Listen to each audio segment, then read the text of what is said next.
Good morning, good afternoon, good evening, depending on when you're watching the replay or re-listening to this on Spotify, because Fly Nubian Money is now on Spotify. I am Dr. Lene Javette, and today's conversation is necessary. We're going to be talking about hip hop's damaging influence on Black women. Today's conversation is, of course, sparked by the recent passing of Enchanting. And pardon me while I read this stuff because I'm not a hip hopper, so I'm unsure. So I'm going to read this and then I'm going to introduce our queens who are going to be having this conversation today.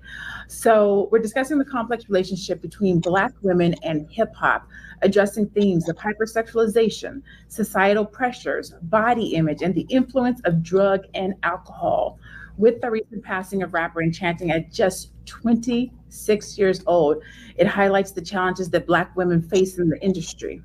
We want to acknowledge her life and music while exploring addiction and some of the horribly toxic things that come as a byproduct of hip hop music. Prior to her death, Enchanting was signed to 1017 Records in 2020 per New York's Hot 97 radio station. She appeared on 3 compilation albums before she left the label in 2023. The rising star reportedly died after being taken off life support at a hospital. In a statement to the Shade Room, a representative from her management team said the 26-year-old was suffering from withdrawals and had overdosed. She came to my house the last 4 days to get clean. She tried her best and did everything, and I did everything I could to help her. She tried, the rep told the outlet. The name of her last mixtape was called Love and Drugs. And so today we're going to be talking again about the damaging influence of Black women in hip hop. I'm joined today by there's 4 of us total, 3 amazing queens. Athena Gardner, she's a CPA and a women's wealth coach. Dr. Alicia Watkins, she's a couples coach, psychotherapist, and college professor, as well as Aisha Verzi, who's a licensed financial services provider. Let's start out with, how does the glamorization of substance abuse and music videos or lyrics affect Black women? Athena, we'll start with you. Well, I think the glamorization of rappers and the music does affect women. Women as a group, I feel, idolize and look to other women for their style, their sense of being, and really try to emulate images of the celebrities and rappers that they see. So when it comes to the images, the hypersexualization, we often see that trickle down into our youth. I was thinking the other day, I was looking at some of the girls in middle school and high school. And I remember when I was in middle school and high school, and I was just like, oh my gosh, these ladies look so grown. You know, they look so mature the way they're dressing. And I think that hip hop and the over sexualization of Black women have a lot to do with that. I also feel as though within that, it's almost like, okay, why do we need to have to even emulate that, right? Why do I need to dress like a female rapper all the time? Like, what I would like for us to see as a group is some range, which I feel like on an individual basis we do. But as a collective, I would like to see more range, like lashes just to go to school. Like lashes, I don't even have lashes on right now, you know? So I don't ever wear a lot. Well, just the ones that God gave me. I don't like looking like Snuffleupagus. That's my own personal opinion. That's just for me. If other people like it, I don't be hating what other people do. Just for me, I don't wear lashes. Miss Aisha, am I saying your name correctly? Aisha, okay, perfect. So, how has music influenced your own upbringing? Not necessarily hip hop music today, but we're just talking about how music influences in general. How has music influenced you? That's a great question, Dr. Janet. It's so nice to be here with all of you. What a privilege. Thank you so much. I'm just really just sitting out here looking at all of you and just overjoyed with just being here. So thank you for the opportunity. Yeah, music, it's amazing how, like we're talking before, music does affect you. It's incredible how the lyrics, even though you might not be thinking about it, it does affect your mood, the way you think, the way you feel about yourself.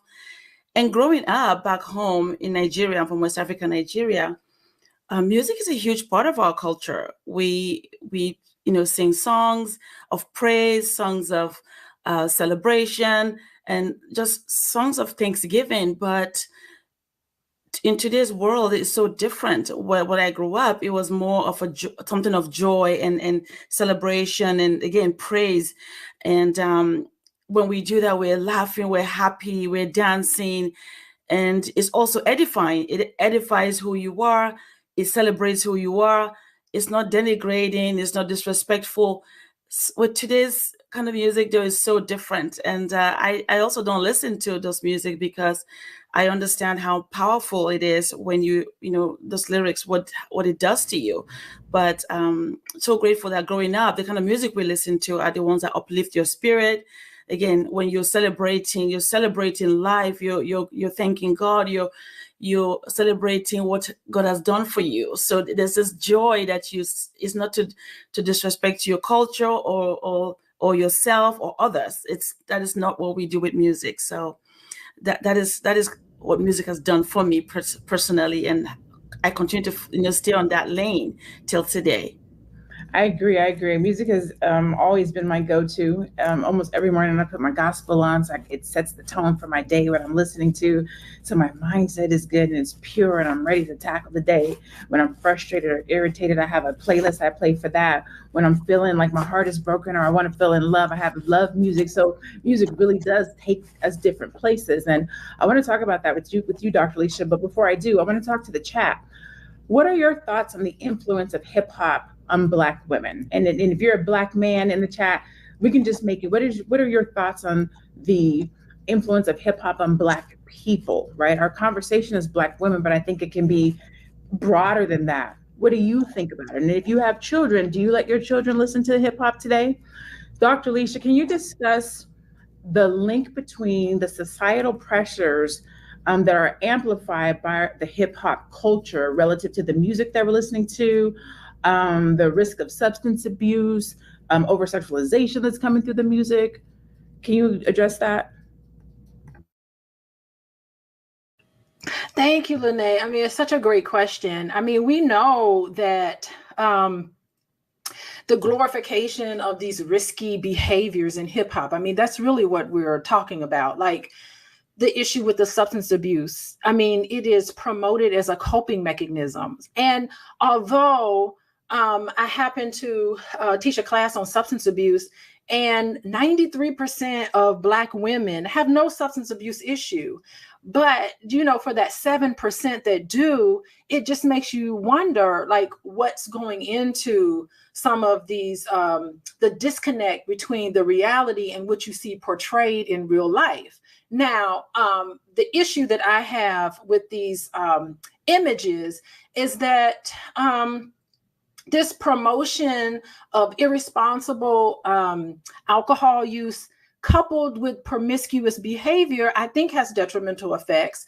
It's promoting this idea, especially for women in their childbearing years, this risk of fetal alcohol syndrome, which I think is a way more common instance than we know. It poses serious health risk for infants. And so it's not just a matter of individual well-being, it's this public health issue that needs to be addressed. And I think that women need to have access to accurate information and resources to mitigate some of these risks. And I think that this unhealthy promotion can have an effect on youth and people who consume this information. I also think that it just has an impact on your mental health, of course. Some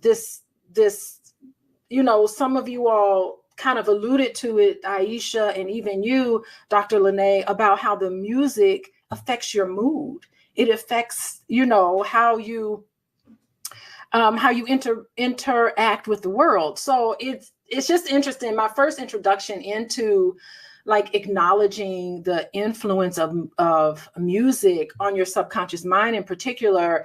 I want to give a special shout out to Brother Panic. He was my initial teacher in the dynamics of subconscious mind programming, and I took his classes and all of that. And since then, I've been doing my own study on this. And I just think that we are powerful individuals, like all of us. And we create our own world through the subconscious mind. And now that you know this, you can understand how powerful music is in programming ourselves. So listening to what I would consider media controlled messages, it gets internalized, and we start seeing ourselves in this way, you know, and we start acting in ways where we're just running this program. It affects how we see ourselves, how we see other people, and it's played out in our daily world. So it's a simple concept of garbage in and garbage out. You are affected by the images and the messages that you receive. And I really think that the answer is just non-participation. We just need to not participate in it and instead focus our energies on things that help us achieve our God-given goals in this world. And I think if we did that, then, you know, media controlled, and I think the industry is contingent on attention, paying attention to it, consumer driven images. If we just stop participate on it and start focusing on things that, you know, give us life, things that are positive, you know, that is a way for us to kind of address some of these issues. I think that everyone so far has done a great job in hitting on the different and various things, right? So again, our topic today is hip hop's damaging influence on Black women. I think that it is the drugs.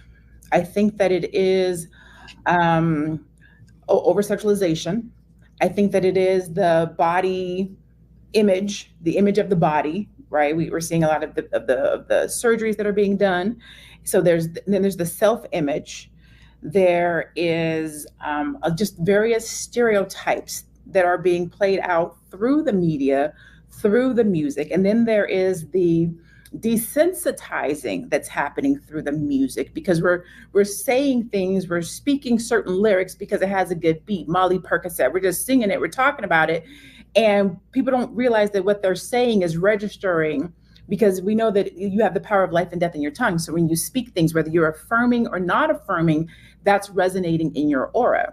So music has a way of desensitizing us, where the word bitch becomes cool to say. We call our friends, our sister girlfriends bitch because it's desensitized. They say it in the music.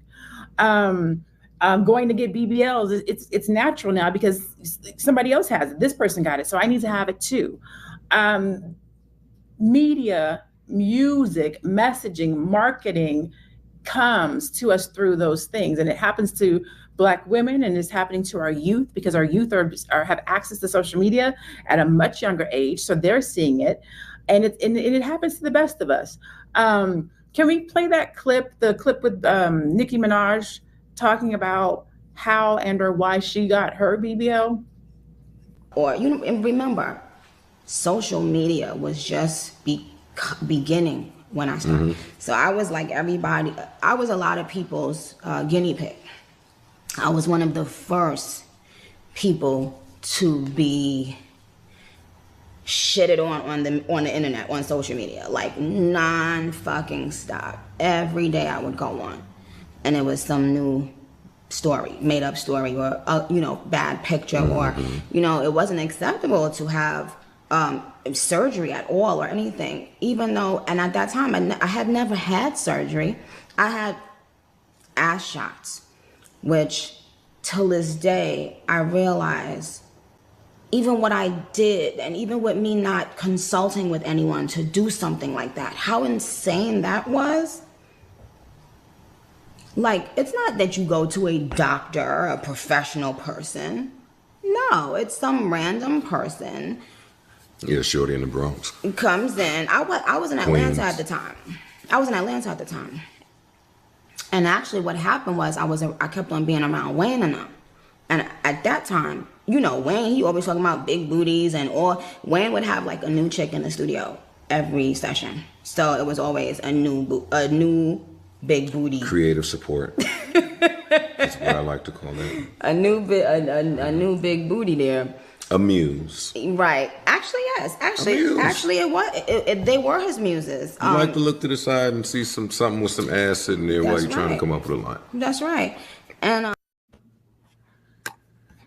so How can we address the pressure to portray a certain image and encourage healthy coping mechanisms? What do you think, Athena? Well, I think we really need to take a look at ourselves, because what's going to happen is this is an industry that makes a lot of money and is not going to change their business model to accommodate taste that is not going to be profitable. And we need to take a look at ourselves, right? Because if we're waiting on the industry to change for us to make these changes, to tune out these images, then it's just not going to happen. We need to change first, so then the companies and the corporations will adjust, because they will adjust to what is profitable. I would love for hip hop and Black women to get to the level of a Adele or Taylor Swift, where they can keep all their clothes on, do their talent, and go home. But unfortunately, there is a pressure to conform.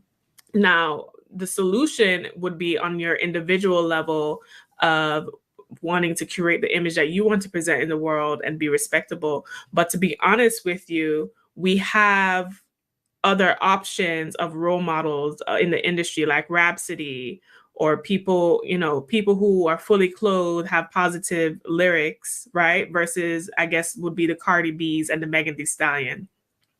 So I think a lot of this is also a reflection of ourselves and our human nature and what we are paying into, because, to be frank, the corporations are just going to put money behind whatever is profitable. And if you're looking at Rhapsody's albums and mixtapes versus a Cardi B and Megan Thee Stallion mixtape sales and pushing that image, you can see why they're choosing to do that. I definitely personally feel and believe that it's a setup. I cannot think of any other genre of music that is as negative, derogatory, over-sexualized, blatantly disrespectful than hip hop music. It's not in country, it's not in pop, it's not in rock. Hip hop is the only music genre that is uber super disrespectful. Dr. Alicia, I'm looking for my question. In what ways does the portrayal of Black women in the music industry affect mental health? I have to believe us listening to these lyrics, watching this play out in videos, affects us mentally. It's oppressive. It's oppressive to see yourself in this limited way. And it's so staggering and so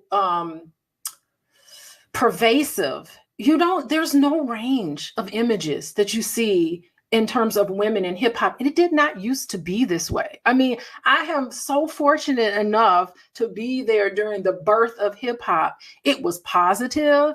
It was Afrocentric.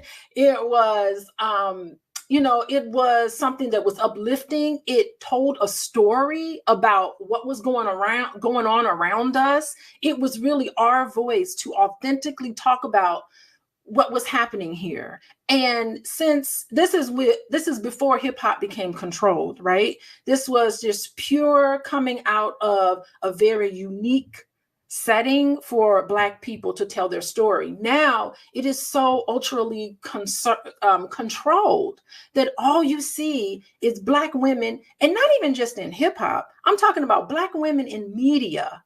All you see is very limiting views of yourself. And yes, I mean, just think about just think about what Nicki Minaj just said. If you remember Nicki Minaj when she first came out, she was not over sexualized. Her lyrics and stuff, she was kind of straight. She had that weird hair. Her hair was colored in a certain way. She looked really authentic. And then all of a sudden she comes out with this album. I'm like, who is this lady? This is not how she originally presented herself. So that tells you that she had a hard conversation with somebody. Clearly she did, where she had to change who and what she is in order to be successful. It's oppressive.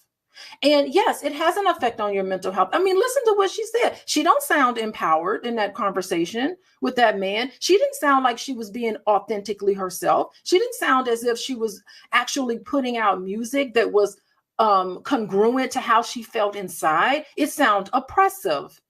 It sounded misogynistic. Some of the things that she was around. And, you know, artists are very sensitive people. I don't know if you know who I went to performing arts school, and I'm in this kind of art world, but it's entertainers are very sensitive, and they can be, you know, they feel so much of their worth is tied to the attention, the recognition to people have, because it's so personal to them.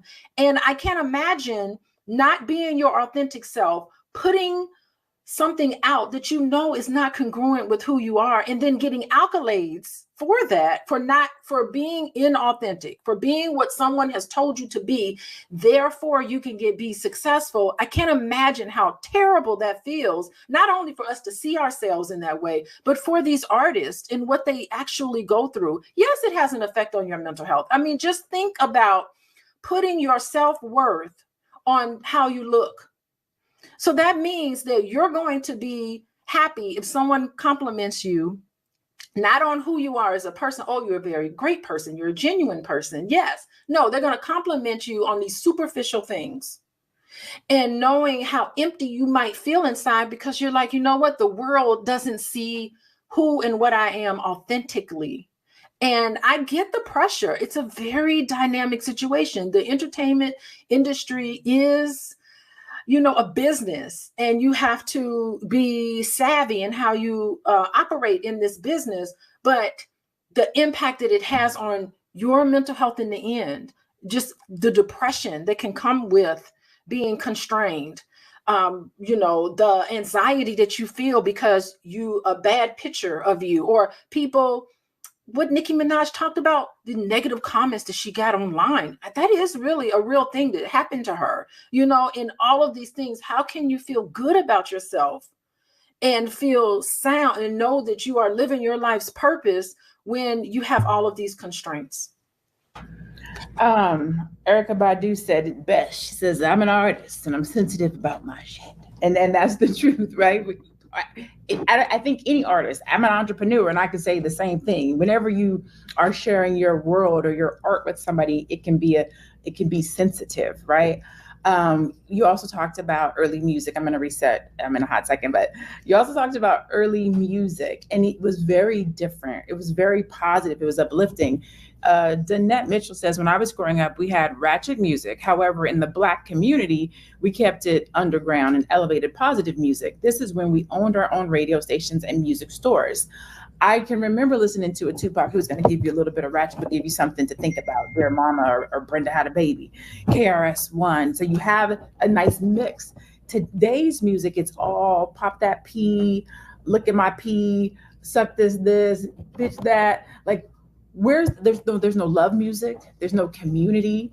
Like I think it affects our relationships. I think it affects how men and women relate to each other, talk to each other. I think it affects our relationships, our ability to communicate, our ability to love.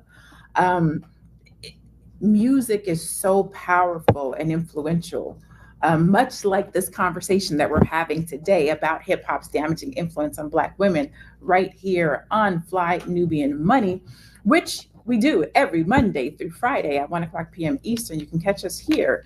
And you can also get notified when we're live if you text the word Queens, QUEENS, to 87948. Again, that's 87948. You can also catch us on Spotify by searching Fly Nubian Money to take us on the go with you. Aisha, I want to come back and talk to you. Given your Nigerian background, can you share some cultural differences between the music scenes in Nigeria and the United States, particularly regarding what's allowed to be discussed on the airwaves and how it influences societal values? That was a mouthful. You might be a mute.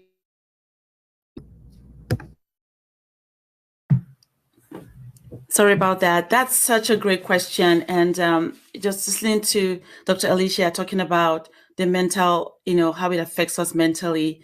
And what you also just said, Dr. Linnea, about the way it affects you and then how it makes you feel. It's amazing to me that today as well, hip hop now has crossed over where it's now also affecting the culture back home where I'm from.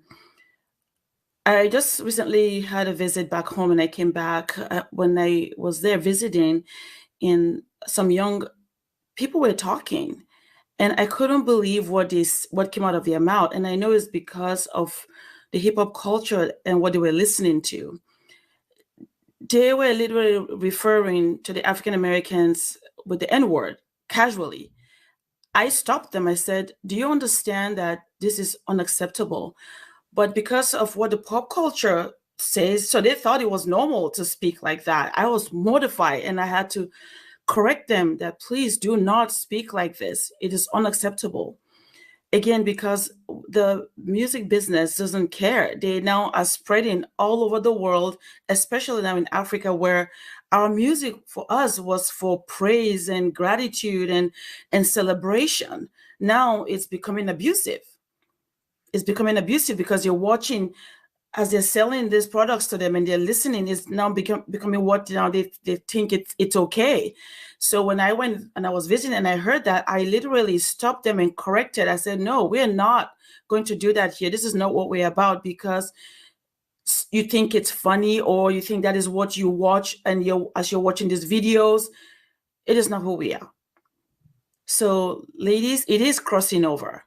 And unfortunately, it's about money. At the end of the day, it's not about caring about who we are, that we are fearfully and wonderfully made by God and to be respected and loved and cherished. No, they just want to make money. They don't care who is damaged as this is happening. And but for me, I make sure that even when I go back and I tell my brothers back home and my nephews and nieces that they're not allowed to watch videos like that. Because this is not who we are. This is not how we were raised. This is not what our parents taught us. And that we have to stay true to who we are and not listen to those music, because we know it's not edifying. It doesn't add no value to your life. It only denigrates you. And now here you are calling your brothers and sisters that are from America the N-word and thinking it's normal. So it saddened me that was happening, but that is what's happening today. Again, we have to like you said, that we should make sure that it comes from us, Athena, that we should be the one making that move. We should be the one making that difference in our own homes and making sure that we talk to our children and tell them that no, this is not part of our culture. This is something else. Somebody else is selling this to us and we're buying it. But we were not going to buy it here. I'm hoping that is what we can do, as brothers and sisters in this space, that will make sure that we tell our children that no, this is not our culture.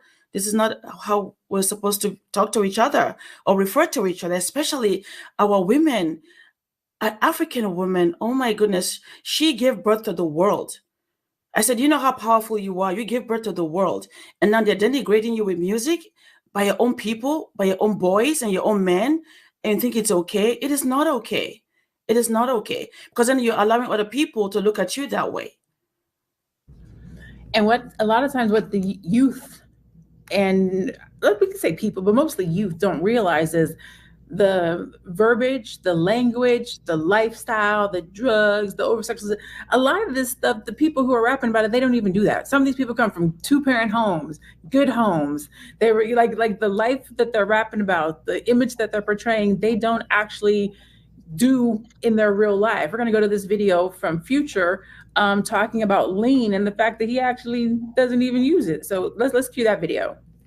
Future regrets his influence on Juice WRLD, and the reason why will truly shock you. One of the first things that Juice WRLD told Future when they met up to make their 2018 record World on was that Future had influenced him to try lean. Juice WRLD told Vulture.com, that's the first thing I told him. He was just like, wow. He kind of apologized. Future later reacted to this situation in an interview with Rolling Stone magazine, saying, quote, when he told me that, I was like, oh what have I done? It really bothered me. It bothered me a lot. More than I thought it would bother me when he told me that. How many other 6th graders did I influence to drink lean? This really messed me up for a minute. It's all I could think about. Like, damn, what have I done? What have I done to other people? Regardless of his habits, Juice WRLD was one of the best to ever do it and will be remembered as such. And so more accountability is definitely needed. More truth is definitely needed. More authenticity is definitely needed. I saw over in the chat, some people were talking about, what about the parents? Why are parents letting them listen to this music? Listen, I'm only gonna speak for myself. I was young once. My mom didn't know what I was listening to. You, as a parent, you can make sure that you listen to all the appropriate things in the car. You can put on, what do they call it? Explicit types of blocks on your child's phones. You can take the TVs out your house. They still got to go to school, and their friends is listening to it. They still got to ride the bus, and their friends is listening to it. They still see YouTube. Like, it's everywhere. Athena, how has music influenced you growing up? So I think I remember you saying you're 33. So you come from a different era of music than I do. So let's do that. Tell me what you're listening to right now, and then tell me how music has influenced you.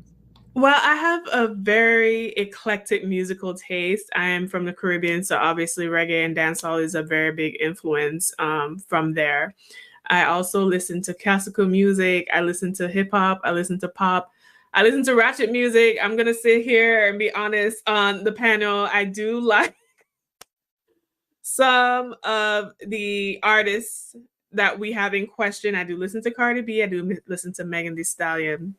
But I think the difference for me, though, is it's just entertainment for me. And because I'm not living in that lifestyle or culture, I'm not as, I guess, susceptible to that. I think what happens, especially with children, or depending on the environment, if your environment is conducive already to poverty, to drugs, to baby mama, baby daddy culture, the things that the music is promoting, I think it makes you more susceptible to fall into the influence and the trappings of the music more so than if you're not. That's just not what my lifestyle or upbringing was about. This music, what I will say is I've definitely seen a stark negative contrast to what we're listening to now. Even though I cherry pick which songs I listen to, I remember I was listening to a Sexy Red song and I was like, wow, are we really getting that descriptive, like sexually and body parts and all of that? Are we really going to that level to talk about, you know, buttholes and different kind of diseases and, you know, not caring about love or anything? I just want the D and that type of stuff. So yeah, I think it's getting worse. I don't think, and to me, there's a difference between artists' creativity and you just trying to be like as nasty and violent and raunchy as possible. What I do like about Megan Thee Stallion is that even though her lyrics, depending on what you listen to, might be questionable as well, there is an artistry there, there's a rhyme scheme there, there's a flow, there's wordplay there. I can appreciate that versus it really looks like with some of the artists, Sukihana, you're just picking somebody off the street that can, a lot of these artists aren't even writing their own lyrics. It's a whole other thing as well. You're just picking somebody off the street, putting them half naked and be like, all right, wrap this and like package that product to us. Thank you so much for that. If you're just tuning in, this is Fly Nubian Money. You can catch us Monday through Friday at 1:00 p.m. Eastern. If you text the word Queens, QUENS to 87948, you can also get notified so that you know when we go live every Monday through Friday, 1:00.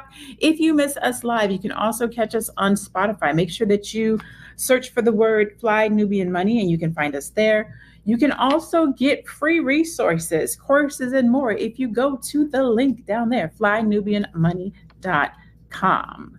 Thank you so much to everybody who is here. Thank you to my queens on the panel and those of you over in the chat. If you have any questions or you would like our opinion on anything, this is the time to throw it over in the chat and we will try to get to your questions. Aisha, you actually brought up a good topic, when you were talking about how the American music, if you will, is spreading over into the continent. We see a trend where women are influenced by hip hop, often referring to themselves with negative and or derogatory claims. You said you're starting to hear the N word, you're starting to hear different things. Were these types of conversations, wordplay, usage over in that area before hip hop music, or would you say American hip hop music has influenced that change? Definitely, the culture has influenced that change. That was something that I was never privy to growing up back home. As a matter of fact, a lot of the words that they use are foreign to me. I was like, what does that mean again? I have to actually find out what it means, because that is not kind of language we use back home, and we still don't. Anyway, my part of where I'm from, but the youth are the ones that are now using that. The older people my age, we don't talk like that, or we don't even know what those things mean or those words mean, because we were not raised that way. And the reason those words, I think, are not becoming mainstream again is because definitely pop music, the music that we have from here, some of the young ones that come to school here, they study here, they go back home, they take it with them, and then now watching it from YouTube or going online, they can have easy access to it, and then they watch it over and over again because the beats are beautiful. Because as Afro people, we have such incredible talent when it comes to music and the beat, but the question is the words that we use. We never spoke those kind of words before. The word with the N word, I learned about it when I came to the United States many years ago. But of course, now that I'm here for many years, now I hear it more often. So it saddens me that before it was very rare, but now it's becoming mainstream back home. It's like, wow, this is unacceptable. And do you know that as we were driving, when I was back home visiting just a few months ago, there was a bus that drove by as we were driving, and literally the company name was with the N word spelled Nigga. I said, do they know what that means? Do they understand what it means? But I think because they think it means something good, something positive, because that is how they understand it back there, thinking we live in such a flashy life, it's fun. The only part that you will never see is the part that is derogatory, meaning the showing your body and your parts. That is not allowed. They will not allow you to show that. In the northern part of Nigeria, you can't see that common, like showing body parts naked. You're not allowed to do that. They will not allow that. But in some other parts of Nigeria, they might do that because they're a little bit more, we'll say, traveled. They're more well-traveled. But in my part, they will not show that. You have to see that underground. Like one of the comment was made, that you do that underground. We know these things happen. We understand it, but it is not allowed to be mainstream. So when I saw that bus pass by, and I know it's because they don't understand the ramification or the weightiness of what that meant, because they thought when they see the pop music that it's normal. I think that's what the way they like to live their life. They're happy, they're enjoying themselves, not knowing that, no, for us, it's an insult. Let's not use those words or put it on our buses to say that's our company's name. So really, it's truly becoming a problem. When I went, I was like, wow, this is interesting. This is not what we're used to. But I'm grateful, though, in that we don't have it on mainstream media back home, where you can watch them showing casually girls doing things that are inappropriate or too overly sexualized. That is not acceptable. Up till today, that is not something you can see if you go back home and watch TV. Not acceptable. So I'm grateful that we still have that. I wish we had that here. Dr. Alicia, so I'm going to make sure I set myself up for this question right. So it says, are there cultural stigmas within the Black community that might make it acceptable for what we're seeing and hearing? Because a lot of times when we're watching content or we're listening to songs or music, RJ, I am going to get to your question. I just want to ask Alicia this question. I'm going to come to your question right next. We're watching, we're listening, we're hearing, And then when we have a conversation like this, sometimes you hear somebody say, let people do what they want to do. The younger generation used to do it. The N word is R word. It's okay if I want to call somebody B. Are those cultural stigmas in our community that make those things okay? Like, why do we do that? Why do we say it's okay? It's not a big deal. If that's what they want to do, that's the younger generation. We listen to Luke. Like, why do we do that? Or what is that? Okay, yeah. Let me put a pin in that question real quick, because that video with Future, I mean, he felt really guilty. I want to comment on that because he really felt guilty, and I wonder what he's doing about it. Like, when you realize and you look back at your behavior and you see how someone lost their life because of how powerful you are in influencing other people, what is Future doing right now to change that? Like, that's my question. That's my challenge to all of us. Like, we are powerful people and we have an impact on the people around us. And in a lot of ways, in a macro level, these artists have a huge influence on the public. So now that you know this, now that Future know this and other artists know this, like, what are they doing? Like, I challenge all of us, including these artists, to really think about what to do with that guilt, because feeling guilty is appropriate. That makes sense. But to get over feeling guilty is to right the wrong. So my question is, what are you going to do about that? So I love that clip right there, because he was really, you could see the guilt in his face. Also, Athena, I agree with you. Yeah, these songs are so catchy. The music and the beats and all of that, it's like you can really get down. Like, there's a lot of artistry that comes into hip hop music. It's creative. It's something you have never heard before. But if you stop and listen to the lyrics that's behind the really great beats and the musical part of it, you start realizing, oh my goodness, how could you not be affected by these lyrics? And when you stop and think about it, then you can have a nice conversation about how it has an effect on you, which really leads into Dr. Lene, your question is that and also the question from RJ. I see his question in there.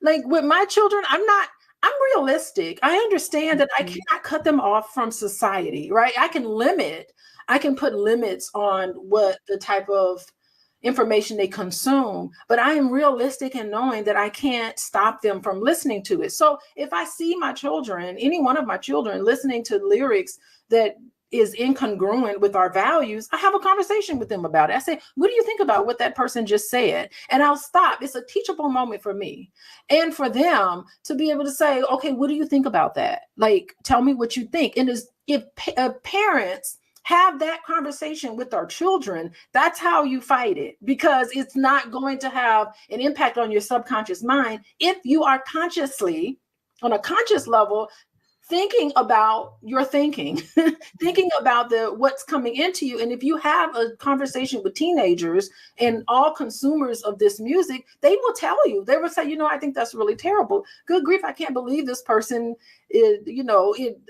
treats themselves that way. If anything, as parents, raising the question, this video that we're doing right here on YouTube, it's just raising awareness of these concepts. Have a conversation with other people. What do you think about this?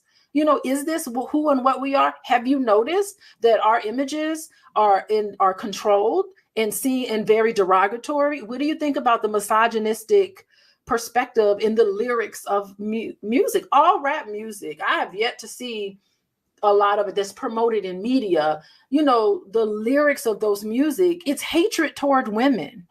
I mean, it really is. And internalized misogyny is what we see. A lot of rap artists, female rap artists, just have this sort of hatred that you are just this one note. And having these types of conversations is how we combat all of this cultural stigma that you're talking about.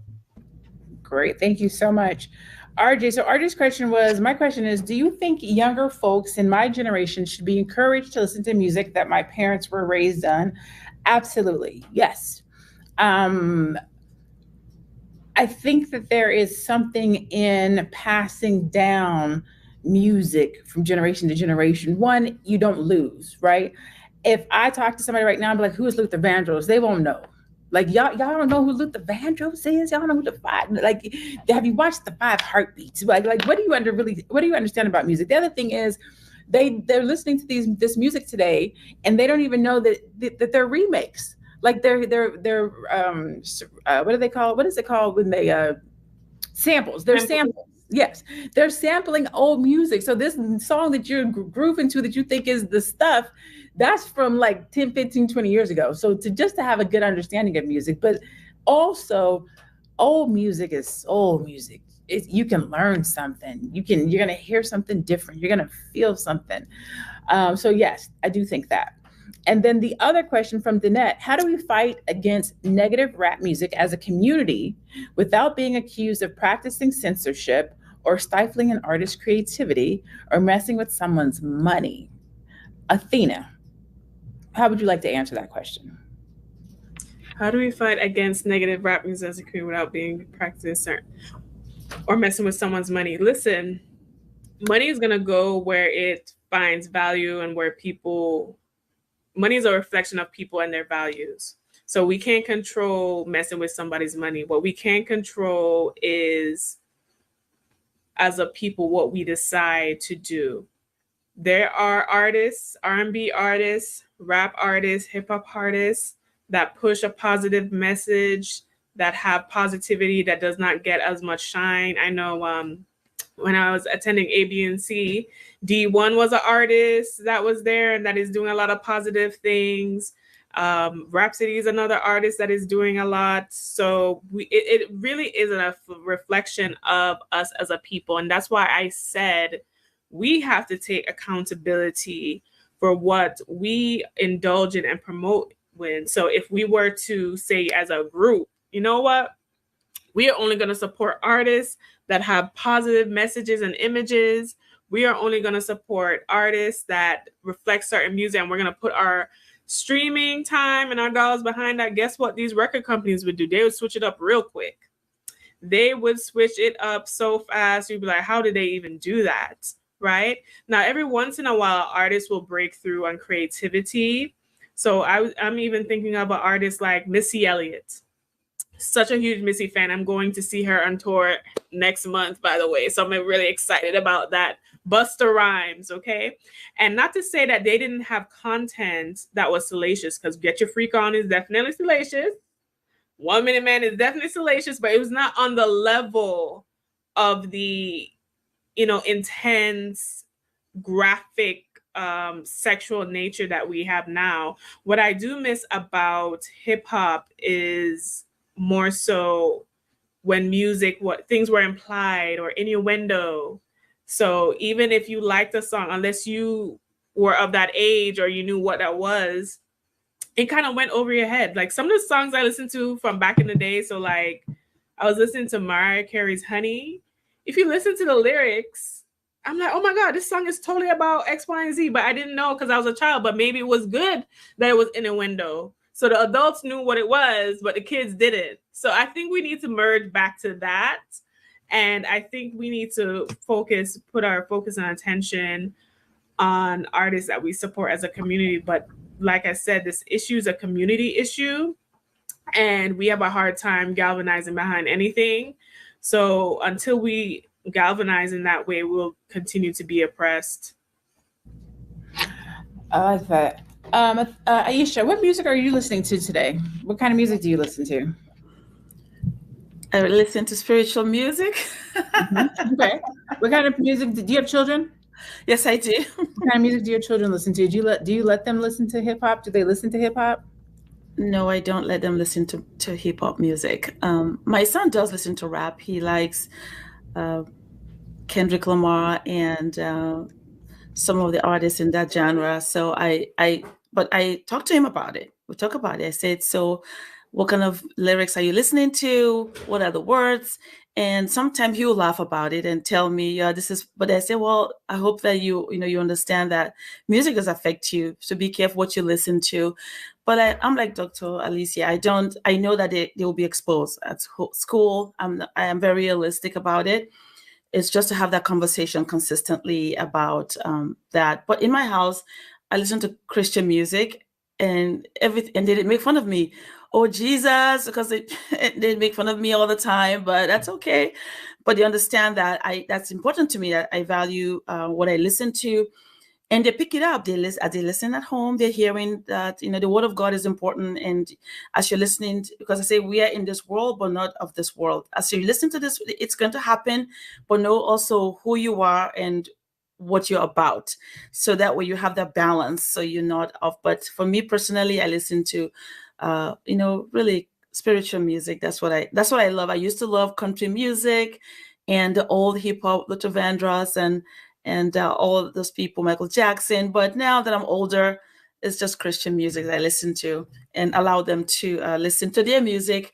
My daughter, on the other hand, doesn't listen to any music. She's 12 years old. She doesn't have no iPhone, none of that. She doesn't listen to any music. She just does her little young girl stuff, and that's it. She doesn't know any of these artists. She doesn't know any of them because we just don't listen to those artists here. So that's what I think I'm listening to right now. It's almost, and we're almost in a place where you can't listen to music, but we know you're not going to listen to music. We know you're going to listen to music. We know you're going to go out and enjoy yourself. We know there's going to be a variety of different musics. And we know that as parents, we have some level of control over the music that they listen to for a small period of time, because they will eventually not be under our rules, not be under our house, and they will listen to the music. They will see the videos. They will see the BBLs. They will hear about the drugs. They will see it. It will be pushed down their throat. It's inevitable, right? Dr. Alicia, what would you say to do, or what advice would you give to someone, whether they're a young person or an adult, who does not want the trauma of the music, of the visuals, of the words, of the negativity, of the misogyny? How do we operate and live and function in a world where it's just around us everywhere we go? Yeah, I'm not certain about the trauma of listening to that music, but I do think that I think energy goes where your attention is. And I think that you just get in tune with who and what you are. You didn't ask me what kind of music I like. I enjoy like medicine. I listen to a lot of medicine music because I like to spend times with Native and Indigenous populations because I think they got it right. And I incorporate that into my life. Like everything around me has a symbolic meaning of something that I want to cultivate in myself and bring out into the open. I mean, I do believe that all of us are gods. We're all gods. We all create. All of us, especially women, are the wonderful creators. And we can plant the seed on how we we can plant the seeds in our life today about how we want our world to be. And you have to make an agreement, with yourself. So you make an agreement that, you're going to surround yourself with things and ideas that reflects who and what you are. And, I think that we have to keep those things in mind because it works. It can't not work because we know it works. If it didn't work, there wouldn't be so much attention placed on controlling the minds of Black people. You don't have to really care. Who cares about what we do as long as they control these images about how we are seen? These images are seen. We got to keep in mind, this is an election year too. How many hip hop artists do you think they're going to lean on to come out and tell us who to vote for and who not to vote for? I mean, we know that it's powerful, and the music is powerful. I mean, think about like Bob Marley. Remember when Bob Marley got all into political things? I mean, he was dangerous because he had the eyes of the masses and the ears of the masses, and he used his platform to talk about social issues. I mean, there's such beauty and such comfort in music. I mean, even in the civil rights era, music was so important in captivating and catching the feelings of what everybody was going through. So it is extremely powerful. And we have to understand how powerful that is and just use your brain. I mean, have some critical thinking skills. I mean, we have in this video laid out the formula. We have laid out the theories. So now you can listen to this and go on without your life and see how the data fits what we've talked about today, how these images are the controlling images of Black men and Black women. I mean, the stereotypes of Black men is also portrayed in this. And I don't know what that feels like for men. We don't have any men here, but maybe they could, weigh in on this. How does it feel for them to be able to see themselves this way? I know how it feels to see my husband and my son portrayed in this way that has nothing to do with who and what they really are. So, I mean, I don't even know if that answers your question, but that's kind of what I had on my heart to talk about, about how we can take control. I mean, the thing is that so many of us I get it. I totally get it. We got to get up. We got to go to work every day. We got life things, adulting things happening in our life. How much time do we have to stop and to think and to reflect? Not very much. And maybe that's the rat race of it all. Like, we're trying to put food on the table and we're living, all of us are living our lives and have issues that we have to deal with on a day-to-day basis. We don't have time to sit and protest, what's going on with us. But, I think we owe it to ourselves to give ourselves self-care and to really stop and think at some point to focus on what we want in our lives. And it's right there in our grasp. We can do and become anything that we want to do and become. So, all right. So I'm going to go back to this comment from Sela Saint, and it says, you can't call yourself. Actually, I'm going to read a couple of them. Let's be clear. Hip hop is a whole counterculture. Rap is the derivative commercialized musical genre people are complaining about. But the distinction between hip hop music and rap needs to be made. So true. You can't call yourself fly and demonize hip hop as a whole at the same time. It's very hypocritical when the word fly came from hip hop culture. So let me just address that. Right. First of all, nothing is ever demonized. We're not demonizing hip hop culture, the hip hop culture or rap. We're saying be accountable, be responsible for what you're saying and what you're doing as an industry, because it matters, right? It counts. If you're talking about Molly Percocets and you're making it a glamorized thing and you're then turning around and feeding that to the Black community, that's not what hip hop means. That's not what it started as. That's what hip hop started as and what it meant when it started before it became commercialized has changed. And what it has turned into is not acceptable. So it's not demonizing, it's holding accountable, which for some reason Black people have a hard time doing. When something is wrong, we need to say that this is wrong. We need to say, treat us better. We need to say, make better music for our children, or we need to take our dollars and go spend money somewhere else. So demonizing, holding somebody accountable is not demonizing. It's saying, I see you, respect us, respect the culture, respect Black people. Okay, so just wanted to be clear on that. We have 2 minutes, so we're going to make this really, really quick. We're going to go around the room very quickly, tell people where they can find you, how they can support you, and then we're going to go ahead and get out of here. We'll start with you, Aisha. Thank you, Dr. Lene. You can reach me at aisha@rverzi.com. That's my name, Aisha @Verzi.com. Or I'm also on IG at Aisha Verzi, one word, GFI, which is Global Financial Impact. That's my where you can reach me. Thank you. Awesome. What about you, Dr. Alicia? Oh, okay. I'm unmuted. Okay. Hey, everybody. My name is Dr. Alicia. If you're ready to take control of your life, you can reach out to me, make some changes in your life.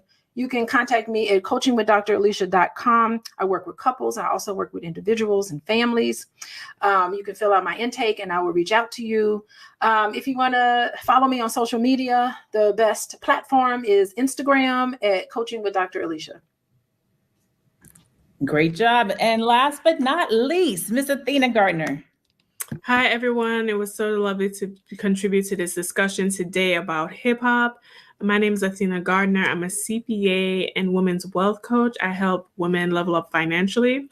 If you're a woman and you're interested in doing that, you can find me at wewealthwomen.com, on all social media at wewealthwomen, And listen to me on the We Wealth Women podcast on Apple, Spotify, and iHeart.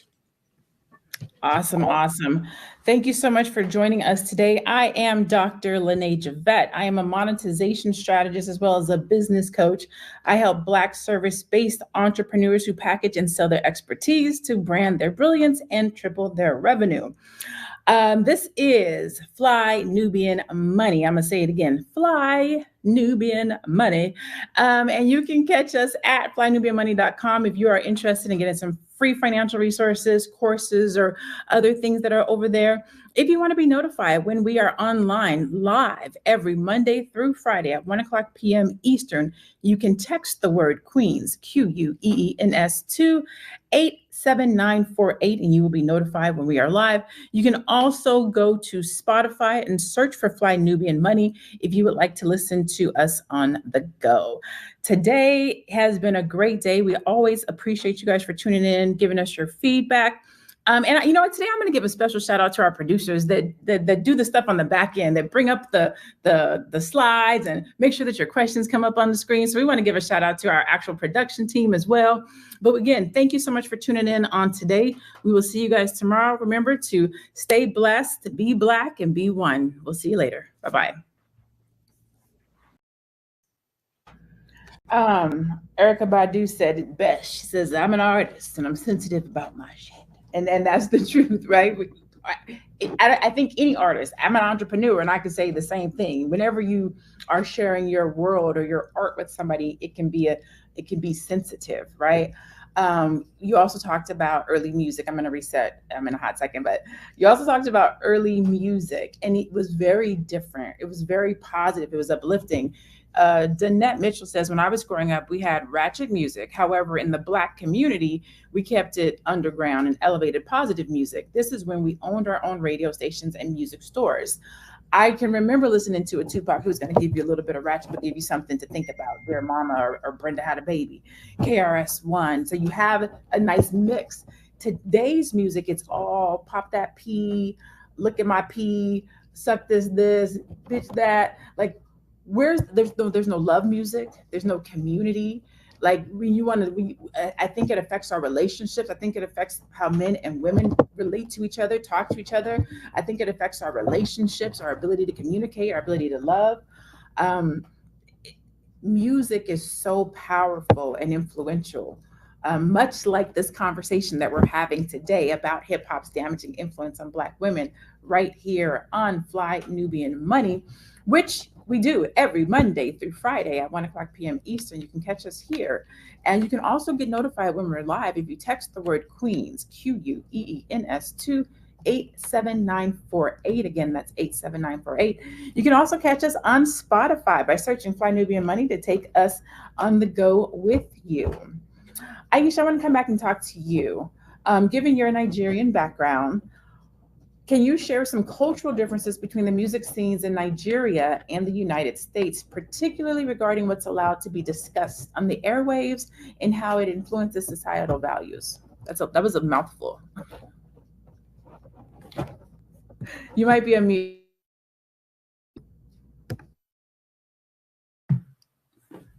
Sorry about that. That's such a great question. And just listening to Dr. Alicia talking about the mental, how it affects us mentally. And what you also just said, Dr. Lene, about, the way it affects you and how it makes you feel. It's amazing to me that today as well, hip hop has now crossed over where it's now also affecting the culture back home where I'm from. I just recently had a visit back home, and I came back when I was there visiting, and some young people were talking, and I couldn't believe what came out of their mouth. And I know it's because of the hip hop culture and what they were listening to. They were literally referring to the African Americans with the N-word casually. I stopped them. I said, do you understand that this is unacceptable? But because of what the pop culture says, so they thought it was normal to speak like that. I was mortified, and I had to correct them that please do not speak like this. It is unacceptable.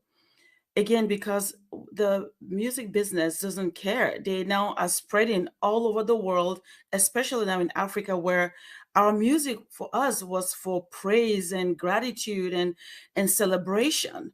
Now it's becoming abusive. It's becoming abusive because you're watching as they're selling these products to them and they're listening, is now becoming what now they think it's okay. So when I went and I was visiting and I heard that, I literally stopped them and corrected. I said, no, we're not going to do that here. This is not what we're about, because you think it's funny or you think that is what you watch, and as you're watching these videos, it is not who we are. So ladies, it is crossing over. And unfortunately, it's about money. At the end of the day, it's not about caring about who we are, that we are fearfully and wonderfully made by God and to be respected and loved and cherished. No, they just want to make money. They don't care who is damaged as this is happening. And but for me, I make sure that even when I go back and I tell my brothers back home and my nephews and nieces that they're not allowed to watch videos like that, because this is not who we are. This is not how we were raised. This is not what our parents taught us. And that we have to stay true to who we are and not listen to those music, because we know it's not edifying. It doesn't add no value to your life. It only denigrates you. And now here you are calling your brothers and sisters that are from America the N-word and thinking it's normal. So it saddened me that was happening, but that is what's happening today. Again, we have to like you said, that we should make sure that it comes from us, Athena, that we should be the one making that move. We should be the one making that difference in our own homes and making sure that we talk to our children and tell them that no, this is not part of our culture. This is something else. Somebody else is selling this to us and we're buying it. And we were not going to buy it here. I'm hoping that is what we can do, as brothers and sisters in this space, that will make sure that we tell our children that no, this is not our culture. This is not how we're supposed to talk to each other or refer to each other, especially our women. An African woman, oh my goodness, she gave birth to the world. I said, you know how powerful you are. You give birth to the world. And now they're denigrating you with music by your own people, by your own boys and your own men, and think it's okay. It is not okay. It is not okay, because then you're allowing other people to look at you that way.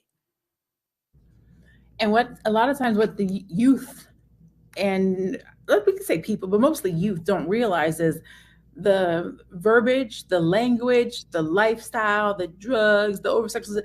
A lot of this stuff, the people who are rapping about it, they don't even do that. Some of these people come from 2-parent homes, good homes. They were like the life that they're rapping about, the image that they're portraying, they don't actually do in their real life. We're going to go to this video from Future talking about lean and the fact that he actually doesn't even use it. So let's cue that video. Future regrets his influence on Juice WRLD, and the reason why will truly shock you. One of the first things that Juice WRLD told Future when they met up to make their 2018 record World on was that Future had influenced him to try lean. Juice WRLD told Vulture.com, "That's the first thing I told him." He was just like, wow. He kind of apologized. Future later reacted to this situation in an interview with Rolling Stone magazine, saying, quote, "When he told me that, I was like, oh what have I done? It really bothered me. It bothered me a lot. More than I thought it would bother me when he told me that. How many other 6th graders did I influence to drink lean? This really messed me up for a minute. It's all I could think about. Like, damn, what have I done? What have I done to other people?" Regardless of his habits, Juice WRLD was one of the best to ever do it. It will be remembered as such. And so more accountability is definitely needed. More truth is definitely needed. More authenticity is definitely needed. I saw over in the chat, some people were talking about, what about the parents? Why are parents letting them listen to this music? Listen, I'm only gonna speak for myself. I was young once. My mom didn't know what I was listening to. You, as a parent, you can make sure that you listen to all the appropriate things in the car. You can put on, what do they call it? Explicit types of blocks on your child's phones. You can take the TVs out your house. They still got to go to school and their friends is listening to it. They still got to ride the bus and their friends is listening to it. They still see YouTube. Like, it's everywhere. Athena, how has music influenced you growing up? So I think I remember you saying you're 33, so you come from a different era of music than I do. So let's do that. Tell me what you're listening to right now, and then tell me how music has influenced you. Well, I have a very eclectic musical taste. I am from the Caribbean, so obviously reggae and dancehall is a very big influence from there. I also listen to classical music. I listen to hip hop. I listen to pop. I listen to ratchet music. I'm going to sit here and be honest on the panel. I do like some of the artists that we have in question. I do listen to Cardi B. I do listen to Megan Thee Stallion. But I think the difference for me, though, is it's just entertainment for me. And because I'm not living in that lifestyle or culture, I'm not as, I guess, susceptible to.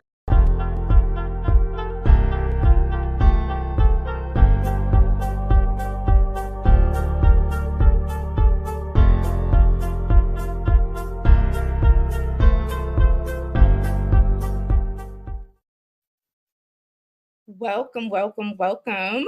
Welcome to Fly Nubian Money. We're here to help you master your mindset and maximize money. I'm your host for today. I'm Jade. Hey, y'all. Hey. Today, we're discussing the trend of celebrities, including Black women, of course, turning to platforms like OnlyFans due to financial pressure and societal expectations, right? I don't know if there's an expectation where a lot of women in Hollywood in particular feel that they have to show their body or go into these sorts of platforms in order to generate income. But we're going to have that conversation. And specifically, we're talking about the decision of Camille Winbush. I know folks, as y'all are coming in, may remember Camille Winbush. She was a cute little girl on the Bernie Mac show, and I used to really love that show. And she joined OnlyFans. She made that decision to join OnlyFans, and it has sparked a lot of discussion on social media about the choices celebrities make to ensure their financial stability sometimes.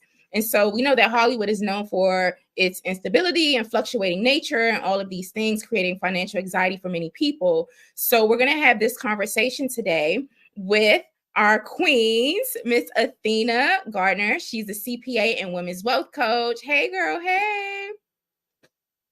Hey. Hey. We also have Miss Tiara Williams. She's an actress, singer, and producer. Call her Miss Black Hollywood. How are you doing, ma'am? I'm well, thank you. Thank you for having me. You're welcome. That red is just giving so much life to this panel. So yeah, we're having this conversation today, and you're tuned into Fly Nubian Money. We're here on weekdays at 1 p.m. Eastern time. So be sure to text the word Queens to the number 87948. That's 87948. That way you will be notified when we do go live, when we have special offers and things like that. So ladies, let's just kick off this conversation. Camille Winbush, beautiful Black sister. She's young. We saw her grow up literally in Hollywood. And she did an interview recently, and she talked about she made the decision to go to OnlyFans because she wasn't getting calls. She wasn't making a lot of money in Hollywood anymore. And we're going to take a listen to the video shortly.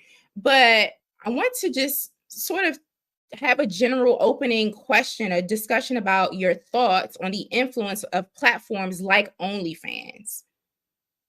Let's start with you, Athena. Well, OnlyFans was originally created as almost like a Patreon. So when other creators could just come on, monetize their gifts and talents. Now, especially during the pandemic, OnlyFans took off because the sex industry kind of made headways with OnlyFans. So now people automatically assume if you're on OnlyFans that it's some kind of sexy, racy, nudity related thing, when really it's just for everyone. It's just that industry has really made a mark there. My opinion on OnlyFans is this. I personally would not be on there.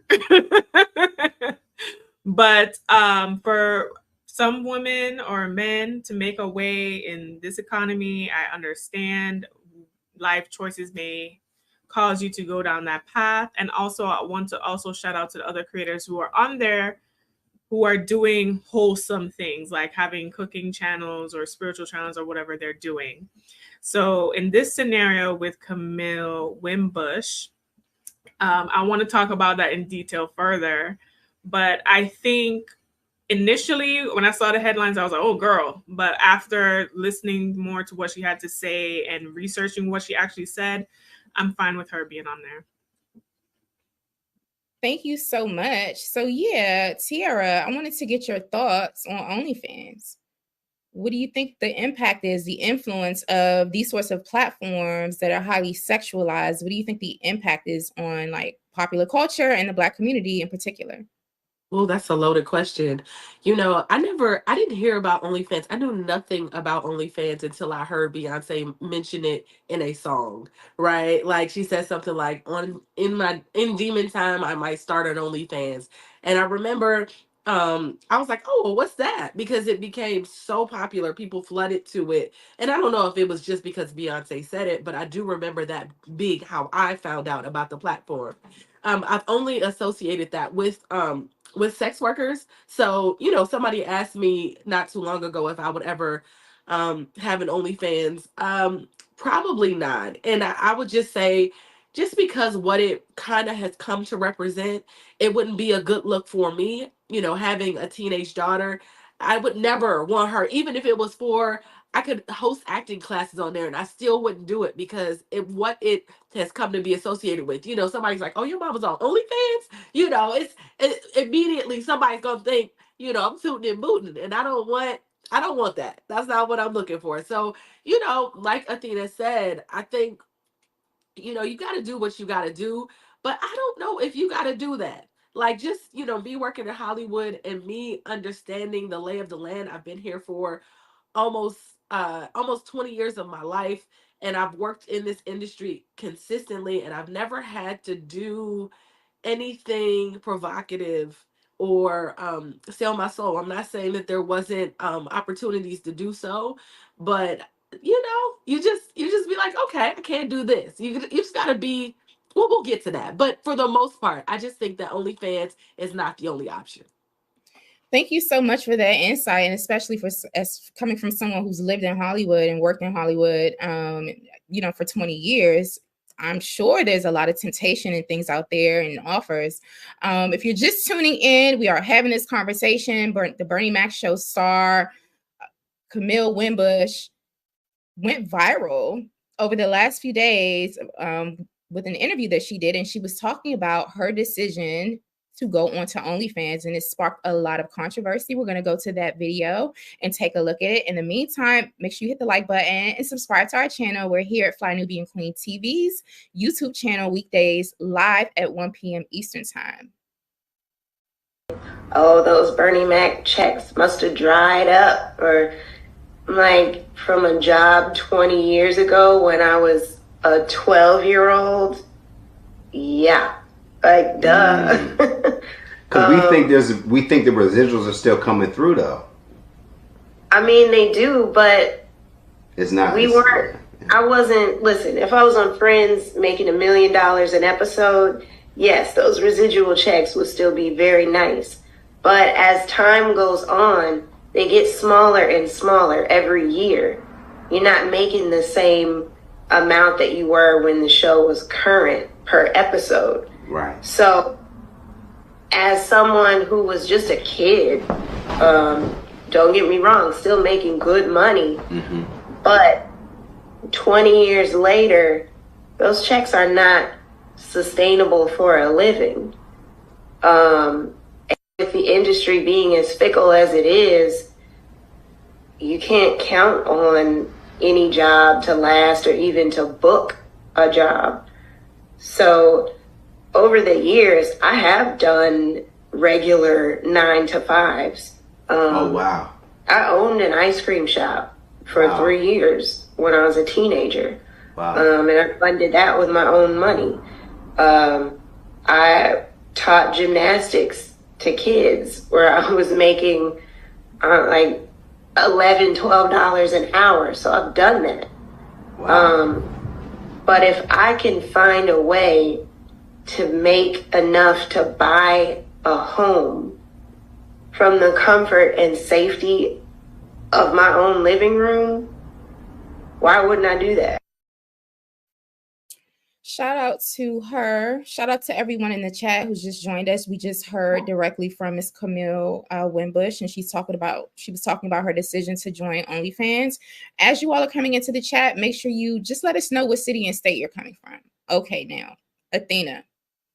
Watching that video again just made me really, really sad because my mentor, one of my mentors, Dr. Boyce Watkins, started the Black Business School, and he teaches us, and I know you're a financial wellness, women's wellness coach, Athena, teaches us the importance of investing and creating Black millionaires of tomorrow, teaching our children how to save, how to invest, and to start businesses to secure their future. She admitted that she was making good money when the Bernie Mac show was on when she was 12 years old. That was a long time ago. So I can only imagine if a quarter of that money was invested 20 years ago so that she could have, I don't know, tripled it or made it, grow tenfold. What the impact of her life would be now. Like, she wouldn't be forced to go on to OnlyFans and stuff. So I wanted to get your take on this from a financial and generational wealth perspective.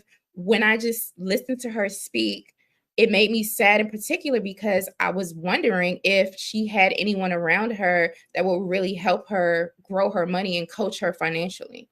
What are your thoughts, Athena? Well, my thoughts are this, and it's important that all of us have financial literacy. And even the other day, I was seeing how Yo Gotti didn't know he had to pay property taxes on his home, right? So celebrities are not immune to understanding finance and money. And also, I think it's important to point out that Camille was a childhood star, meaning that her parents were responsible and were probably fiduciaries of her money or what she was making at the time. So oftentimes, especially when we come into the limelight, your family history and what you were taught is what you do. Now, I commend her for actually taking some of that money and starting her own businesses. She said she funded an ice cream shop with her own money.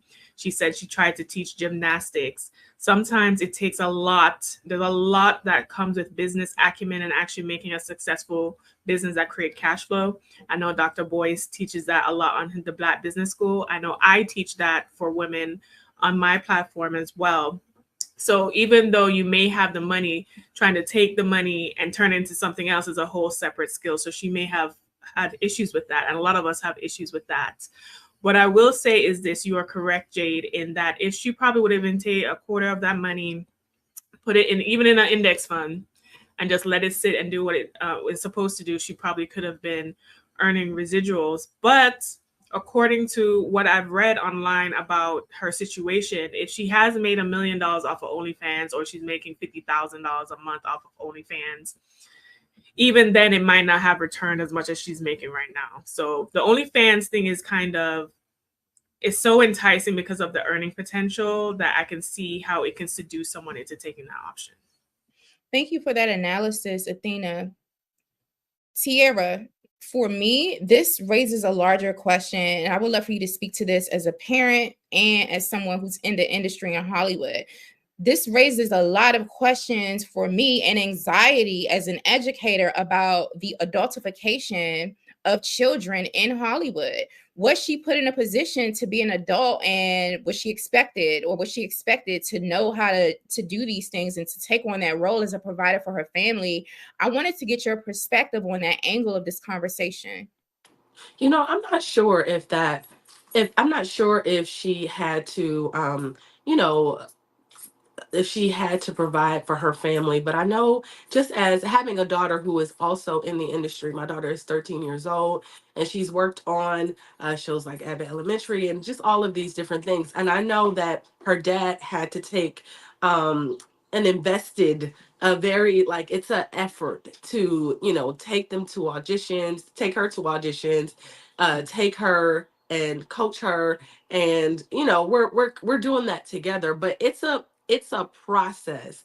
And so if he's taking her to set and staying on set with her for 8 to 12 hours, that doesn't allow him to work, right? So if he's working as her manager, it kind of puts him in a situation where he has to take a piece of that to just a piece of it to pay for whatever, so I think families like that find themselves having to, as much energy that they're investing into their children, they kind of have to. It's a family business. The kid is a family business. Now my daughter is not 100% working as an actress, right?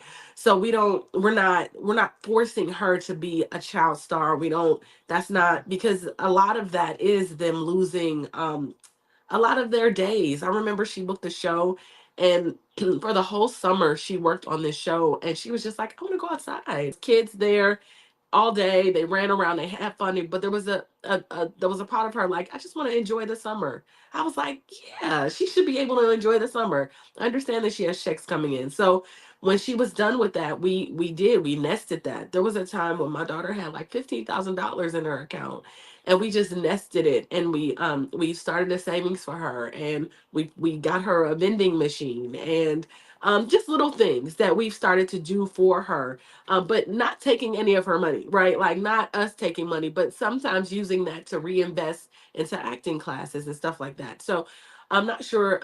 So that's my perspective on that. When it comes to Camille, I'm not sure what their family dynamic was, but I know that, having even watched parents, I met Marseille and her mother Carol in IKEA once, like years ago. And often my daughter has glasses kind of like Marseille, and they kind of look alike. They get that all the time. Like, people will bring her in because people say, oh, she kind of looks like Marseille.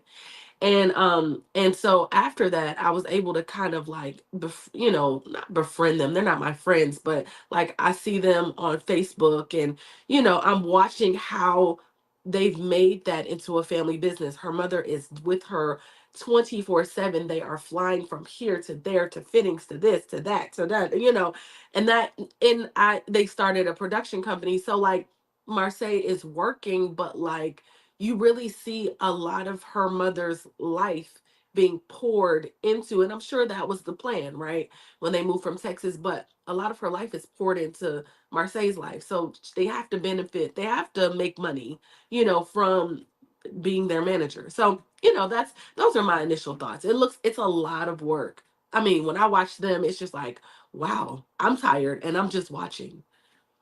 Yeah, I can only imagine Yeah. what that's like for children to be childhood stars and actors and actresses, and to have that level of responsibility, and also to be able to make that amount of money. Yeah. So what I thought about was definitely the adultification piece. We want to protect our children, even when they are in entertainment, to make sure that they are not growing up or taking on too much responsibility than they should as young people, as children. So that was something that struck me. And definitely, Athena, the financial literacy piece, the investing piece, the piece where we say, hey, let's get my child all of the available resources possible so that they can invest their money, have more than one business, and be set up for the future. So in watching that clip, I felt so many things. I was thinking about those larger issues more than her decision to go on OnlyFans and model or not. Now, I am not on OnlyFans. I've never seen an OnlyFans, just so y'all know. So I don't need people on the chat. Just in case anybody wanted to try it today to ask, if I was on OnlyFans. I don't have one. However, if that's what people choose to do, that's what they do. I know that there are so many other options out there for our people, for Black women, Black girls in particular. We don't have to resort to that. So I would love for us to continue on this conversation, speaking to larger issues about pay disparities in Hollywood in particular. So we know that, Blac Chyna has reportedly made nearly $250,000 on OnlyFans, but there are other people that have made how much? $250 million, almost nearly a quarter yes, billion with a B. With a B. With a B. Yeah. Oh, that's the M. There's a B. $250 million. Wow. Okay. Okay, so that Mhm. should be $360 Oh, billion over. on No, no, OnlyFans. no, no, no. She's a $250 million. Oh, So she's 250,000,000. right Okay, I was over. like, wait, It's right. a quarter trillion? Okay, got you. So No, yeah, but still, that's right. like, that's a lot of money. That's a lot of And Blac money. Chyna is now acting. I know she's doing some things. I think I've seen her in a show on BET Plus that my mom watched. You know, my mom watches all of those shows. But so many other actresses have sounded the alarm about pay disparities in the entertainment industry. Tierra, we've heard from Monique. We've heard from Taraji P. Henson. Taraji was very, very vulnerable and very, very Mhm. authentic about her experience. And she got ran down, essentially. People were literally like trying to drag her, Athena, on social media for saying, like, hey, there are pay disparities within Hollywood for Black actors and Black actresses. I have been snubbed. Yes. And I know that Gabrielle Union, we have a clip we can show of Gabrielle Union talking about the financial anxiety she feels even when she does well. She'll do a film that does well, but then the waiting period, not knowing if she's going to be booked again, like that's a thing, Tierra. So can you It's tell a us a little bit more thing. about that? And then Athena, I would love for you to weigh in after Tierra. Yes. I wish I had the SAG-AFTRA a stat. I don't have it in front of me, and I'm sorry, but like I remember seeing that it was like um actors worked maybe like an average of like 3 jobs in a span of like 5 to 8 years or something like that, right? And that's just like, everybody is not in that top 1%, right? It's like that 1%, and then 99% of other people are just trying to figure out how to pay their bills. I know Billy Porter, a couple months after our strike last year, went into foreclosure on his home, and he was like, we're very much living, and I mean, he's on TV, he's on red carpets, he's all over the place.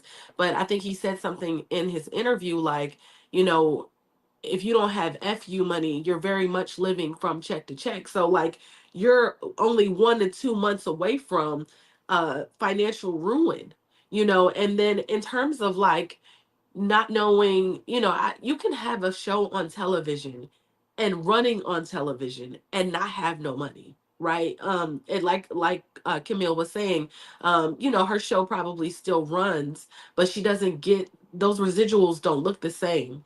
And so I mean, I don't know what her residual checks, I don't know what her deal looks like, I have no idea. But it might be a little pocket change, it might pay the rent, maybe. I mean, it's inflation, it's all the things. So she might not be able to, but it's very hard to live in California. If you think about like, I mean, you can get a house for $1 million if you have $1 million laying around, and that's just like it's just a very expensive place on top of all of the other things that you have to worry about. And so, like I was saying, it's very fickle here. You can audition and hear no all day long, right? And when you do book, it might be a $10,000 check. It might be a $20,000 check. When I sold a screenplay, I got a huge check from Universal, and then I didn't work for 2 years after that. Like, so it was like me having to nest that and get really creative about. Thank God I have an acumen for business, because I understand that, and I learned this a long time ago, that you have to be really creative about it really can't be just one source of income and rely on just being an actor. Only 1% of Hollywood can do that. Otherwise, you got to have other hustles. Like she said, she had an ice cream parlor and a shop and all of these things. And that's kind of what you have to do here. Like there's people juggling all balls. And I'm gonna share a story, but it kind of gives you a perspective. When I first moved to LA, I got on a shuttle, and there was a guy, and I always think about this because I was like, I never want to be that.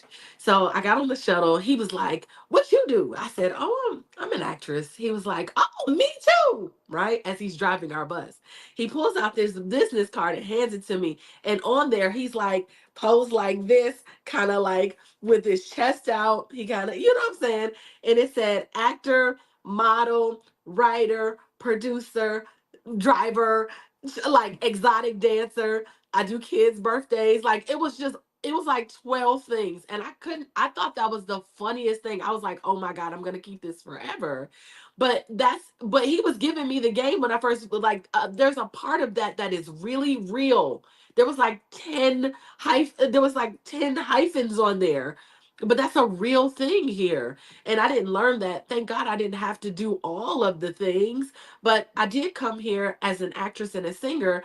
And I was so graciously I was gratefully on a show, and Blair Underwood was like, listen, you got to learn how to produce. You got to learn how to act. You got to learn how to do more than act. You got to learn how to produce and direct, and you know how to write.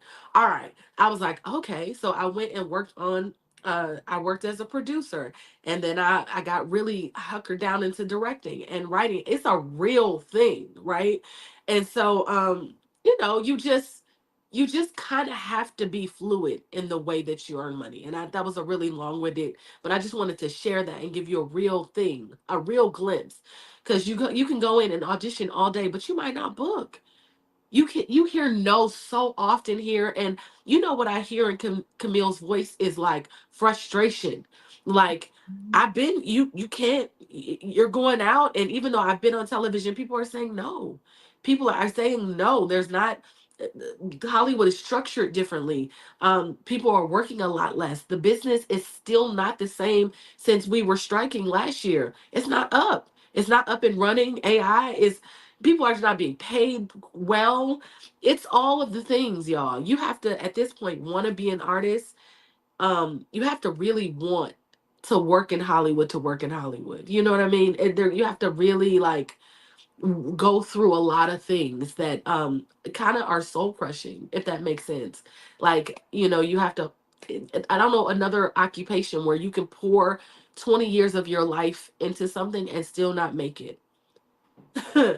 Wow. Does that make sense? So yes. Anyway, I could go on and on.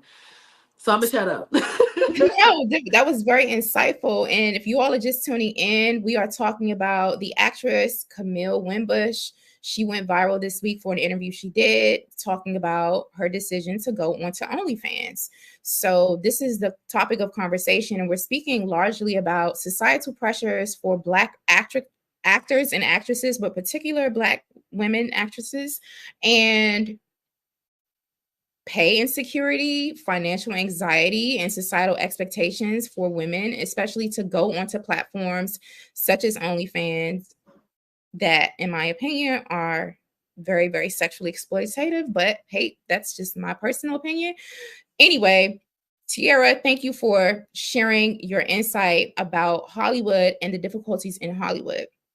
Athena, my question is, I see actors and actresses on magazine covers, on interviews on television. They be on the red carpets in red bottoms. They're wearing Valentino. They're wearing all types of designers that I can't even pronounce. It still baffles me that, you know, folks have these high quality lifestyles, and I'm thinking that they're living millionaire and billionaire lifestyles.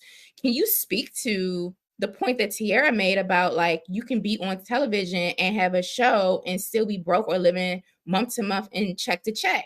But Athena, how is that possible when I'm seeing folks decked out and all of these designers living this like lavish lifestyle? Please help me understand.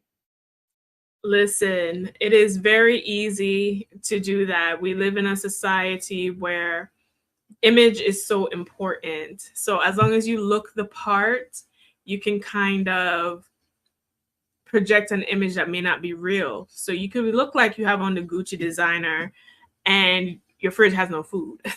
So similar to what Tiara was saying about Billy Porter, how he's on these carpets and in these designers and he had to floor clothes on his home. Financial realities are just that. 70% of us don't have $5,000 in our bank account. More than 50% of us are in debt. Okay, so there's a lot of only 6% of Black adults in the US make 100K or more.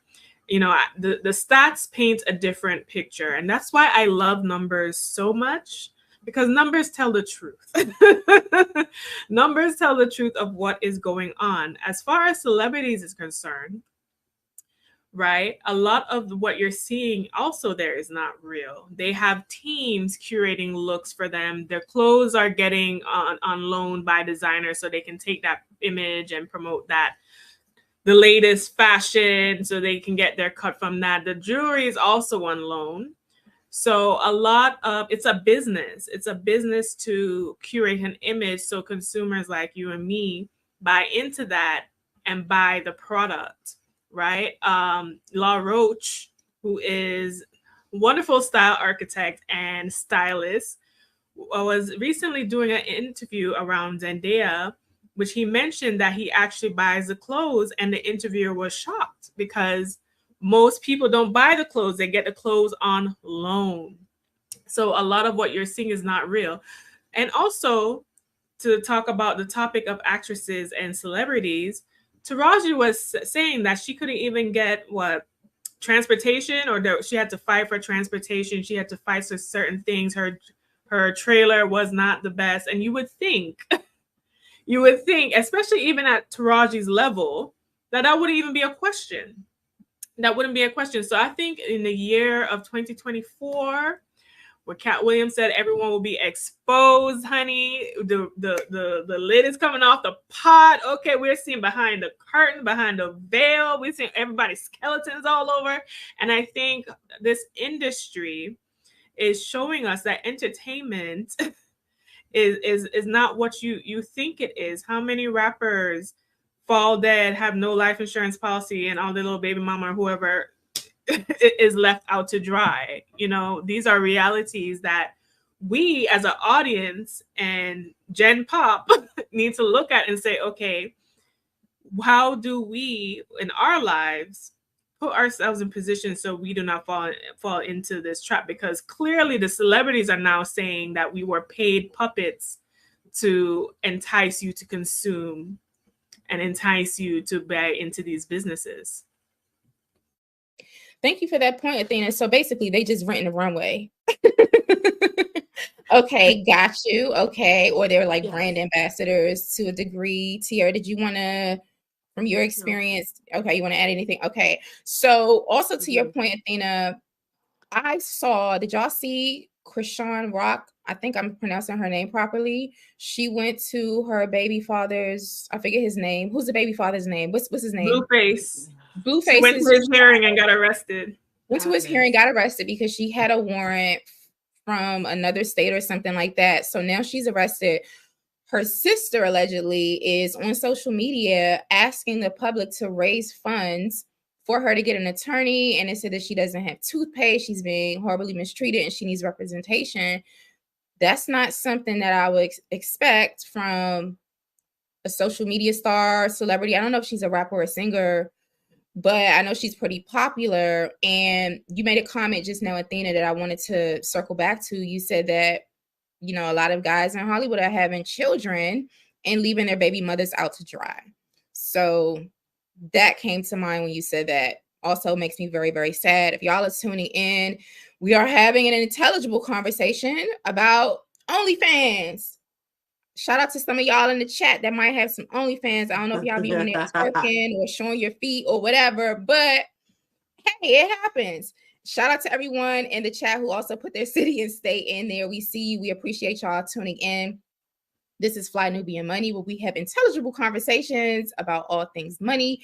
Make sure you visit our website, flynubianmoney.com, and come over to listen to these panels live right here, weekdays at 1 p.m. Eastern Time at flynubianqueentv.com's YouTube channel. And also, yes, make sure you text the word Queens, Queens, to the number 87948. That's 87948 when we go live and we have spicy conversations such as this one about OnlyFans and stuff. So anywho, we're also talking about pay disparities within Hollywood, within the Black sector of Hollywood. We have a video that we're going to show and we're going to discuss. It's of Gabrielle Union talking about her financial anxiety as an accomplished Black actress in the industry. Take a listen. And with a generation-defining hit under her belt, Gabrielle embarked on a career that would see her embracing a variety of roles and solidifying her place as the people's champ. She would also meet her future husband and fellow Renaissance human, Dwayne Wade, and begin crafting a personal brand. But the persistent racism and sexism in Hollywood would present ongoing challenges, even as her professional and personal lives continued to thrive. I struggle with that still, just because I think I just have more responsibilities, for my money. So I get nervous, like, oh God, that movie didn't open, well, what does that mean? Am I gonna have enough to hold everybody up? And everyone's like, it's coming, like, calm down. And I'm trying to find peace in the journey, not using my anxiety and scarcity mindset to be my engine, which is hard. It's weird to say I'm head of household, because in this household, we split everything 50-50. But in the other households that each of us have to support, it puts there's always this like gorilla on your back that it is like, you better work, you better work, you gonna sleep in? Somebody might not eat. Come on, you gotta work.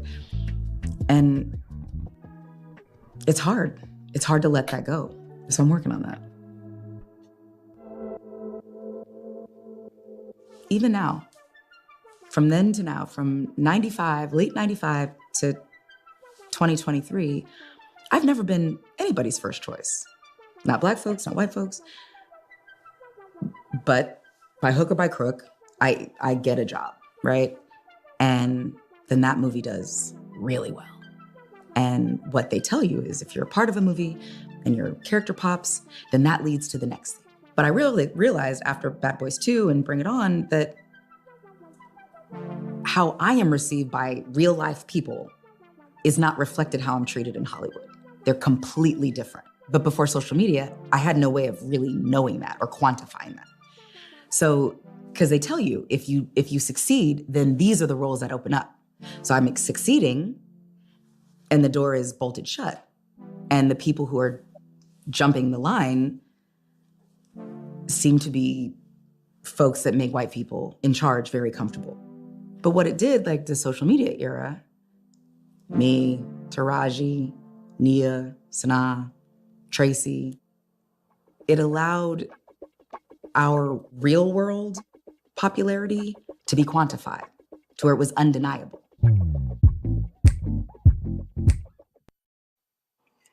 Okay. I heard what she said, Tiara, but it's, as someone who just watches entertainment, it's really difficult for me personally to connect to what she's saying, because my perception of Gabrielle Union is so different than her actual experience that she's articulating. Mm-hmm. And I understand, I respect her experience. I appreciate her sharing that. But when I'm seeing Gabrielle Union, like, oh my gosh, it's Gabrielle Union. She's all over the place. Like, what is she talking about? Can you give some insight or like maybe a bit more of an explanation from your experience in terms of the culture in Hollywood, in terms of what actors and actresses go through and how they're treated versus how they're perceived by people like me who are just clueless?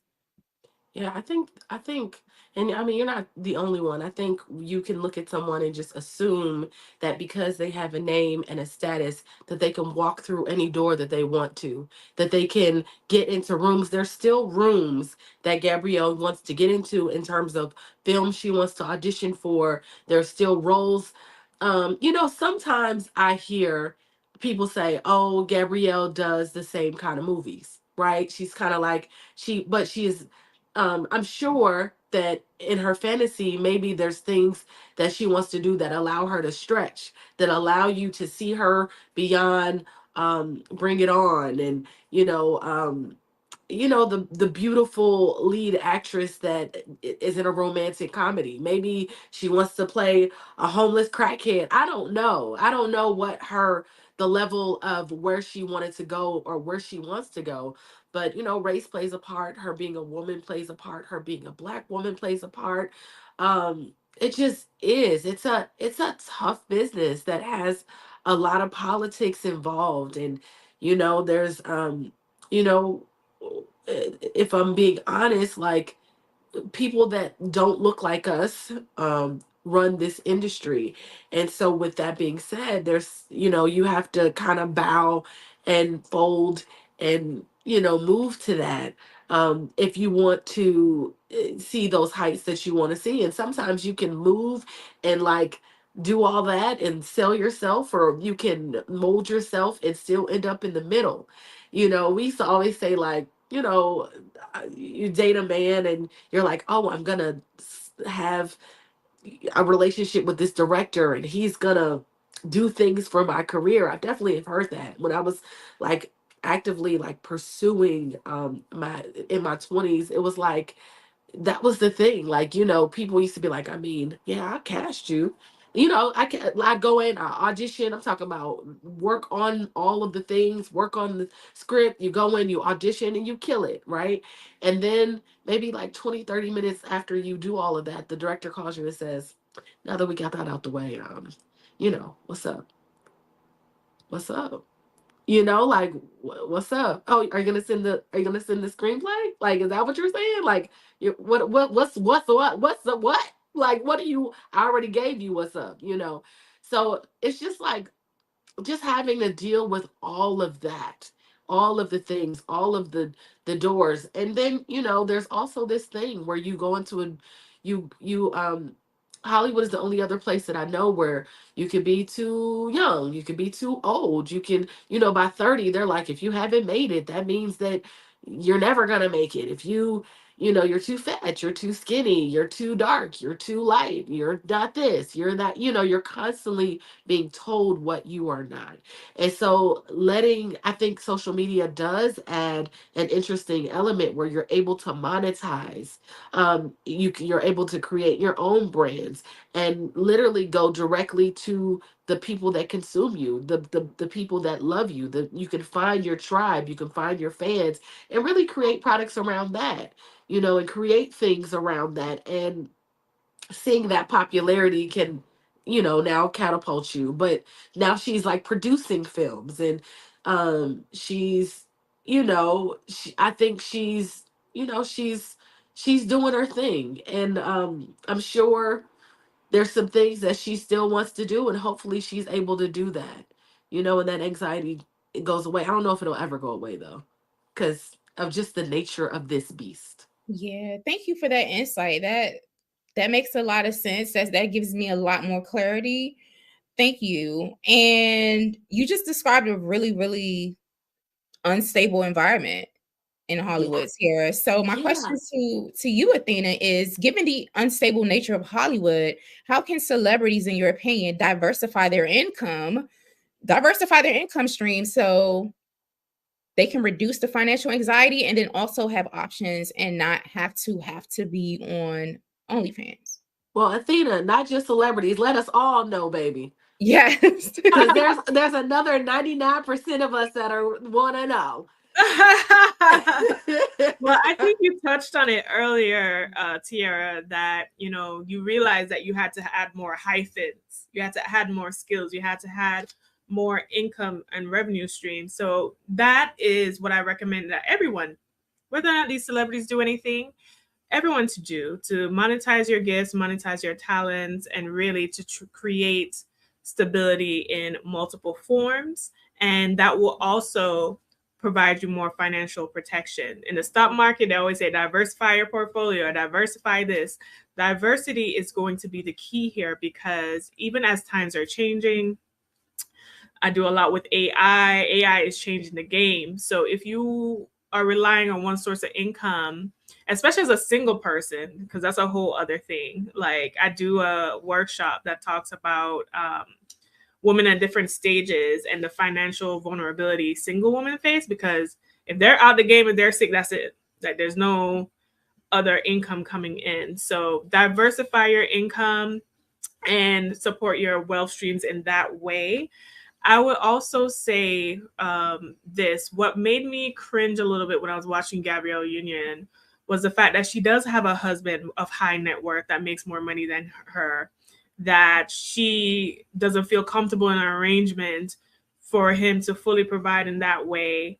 even if within their own household. So say even if she supports other family members with her own funds, but girl, to do 50-50 when you have a man that can pay that bill to calm down this financial stress that for these acting jobs, like I question why that isn't in her. Let me just drink my cold coffee while you continue to extrapolate. Yeah, because as Tiara continues to make faces, just go ahead, continue. Yes, because I know a lot of she went under fire. A lot of people scrutinized because he had said a comment that, you know, this is my house, and she was like, you'll never be able to say that to me again. So that's why she split the 50-50. Listen, take the stress. If you want to have the ego boost to say it's his house, all right. As long as you still have your own money, you stashing away, that would be my advice on that. I think what this also highlights. Okay. I have a question for you. After you finish, but go ahead. Okay. What this also highlights to me, and I think we discussed this, I definitely discussed this, but I know Dr. Boyce in the Black Business School discussed this as well. Ownership is a conversation, like Rick Ross said. Ownership is really important. Why is it important in this situation? Like you said, Tiara, Hollywood is owned by people that do not look like us. Let's keep it 100%. Let's keep it a buck.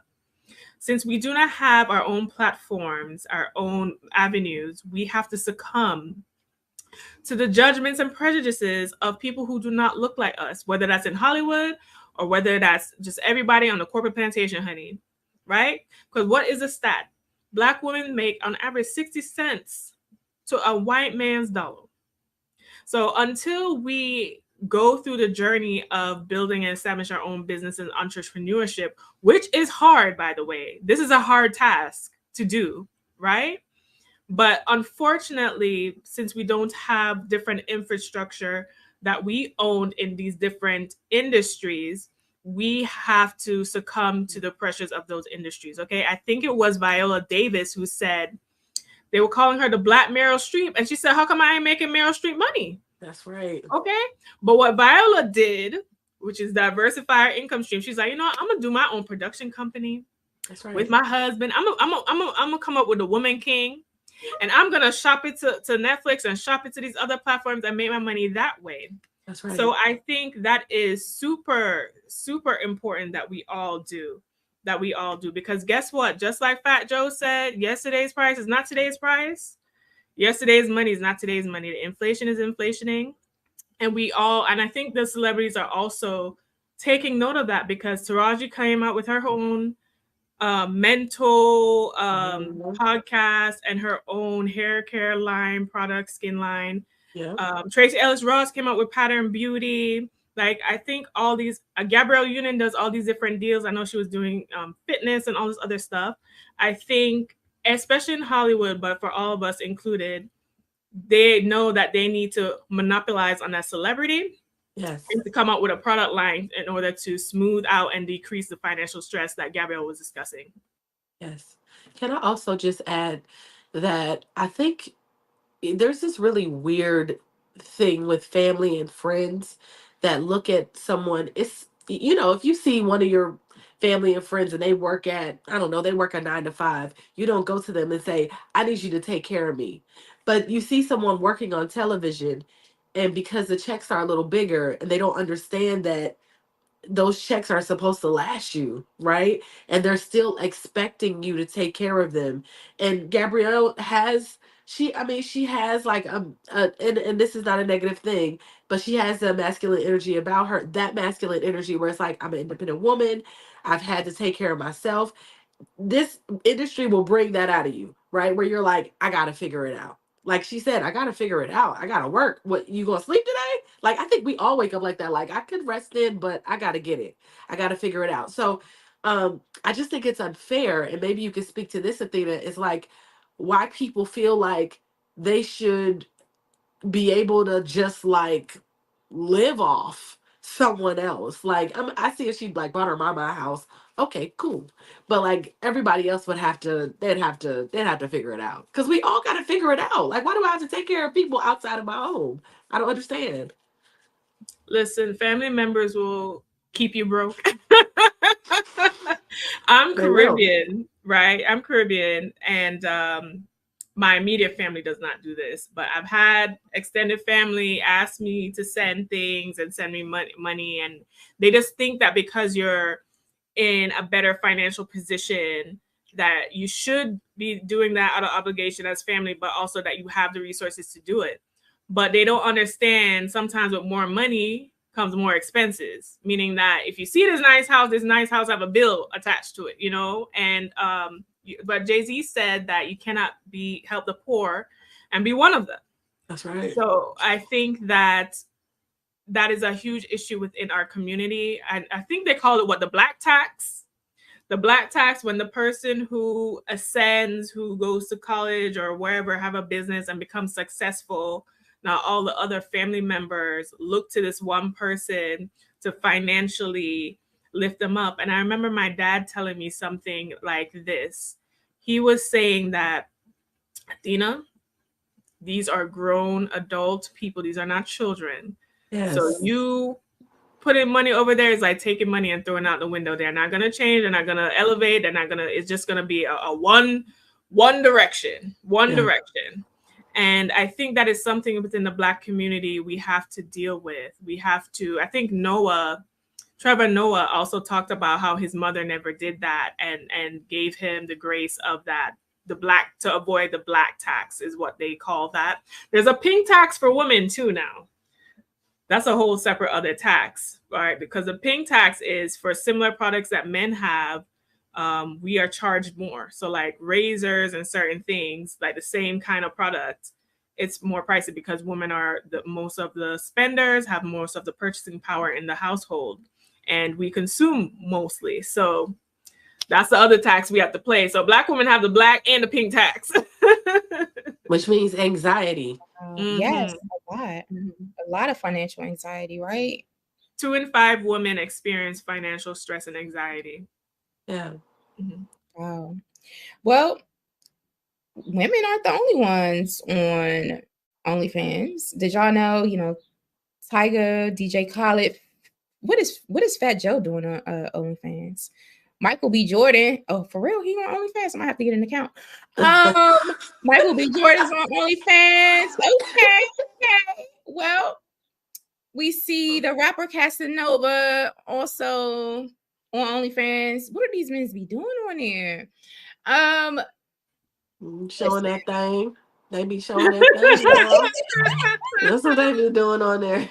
Lord have mercy. Oh my gosh. Okay, so Camille Wimbush is $4 million richer than Dee Dee Davis. Isn't Dee Dee also on OnlyFans? Or no? No, the other person that did porno was Rudy, I believe. Correct me if I'm wrong. Rudy from the Cosby Show. I know she. No. Didn't she do porno? No. It's the girl that you're looking at. Yeah, I think it was Dee Dee. It's Dee Dee.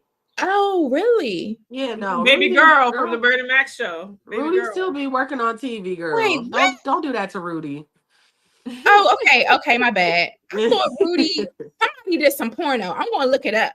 Because it was she didn't do porno. She didn't? Okay, my bad. No. Oops. Okay. Correction, delete, cancel. However, there's a lot of people showing a lot of stuff on the internet, basically, is a thing. But when they show these things on the internet, they're making a bunch of money.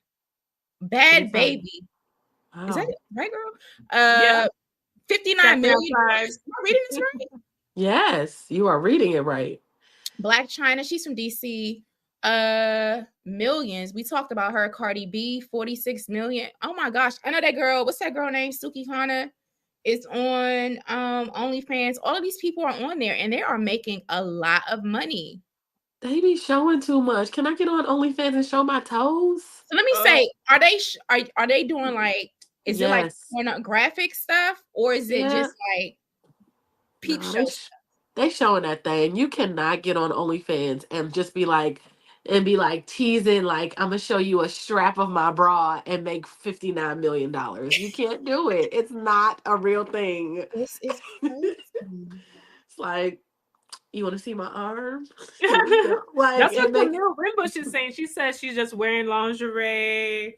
She's wearing stuff that she would wear on like a women's magazine, like a what kind of women's magazine? Who said that? Not Playboy. Camille Wimbush. That's what she was saying. She's like, she's covered up. She's like slightly like lingerie, stuff like that. Her parts are covered, because her criticism was, why is it such an issue she does it on OnlyFans when actors and actresses insinuate and stimulate sexual and nude scenes in movies? She was like, what's the difference? That's true. I thought she was popping that thing. Listen, I've never been to her page. I don't think I'm going to get on OnlyFans to see what she's doing.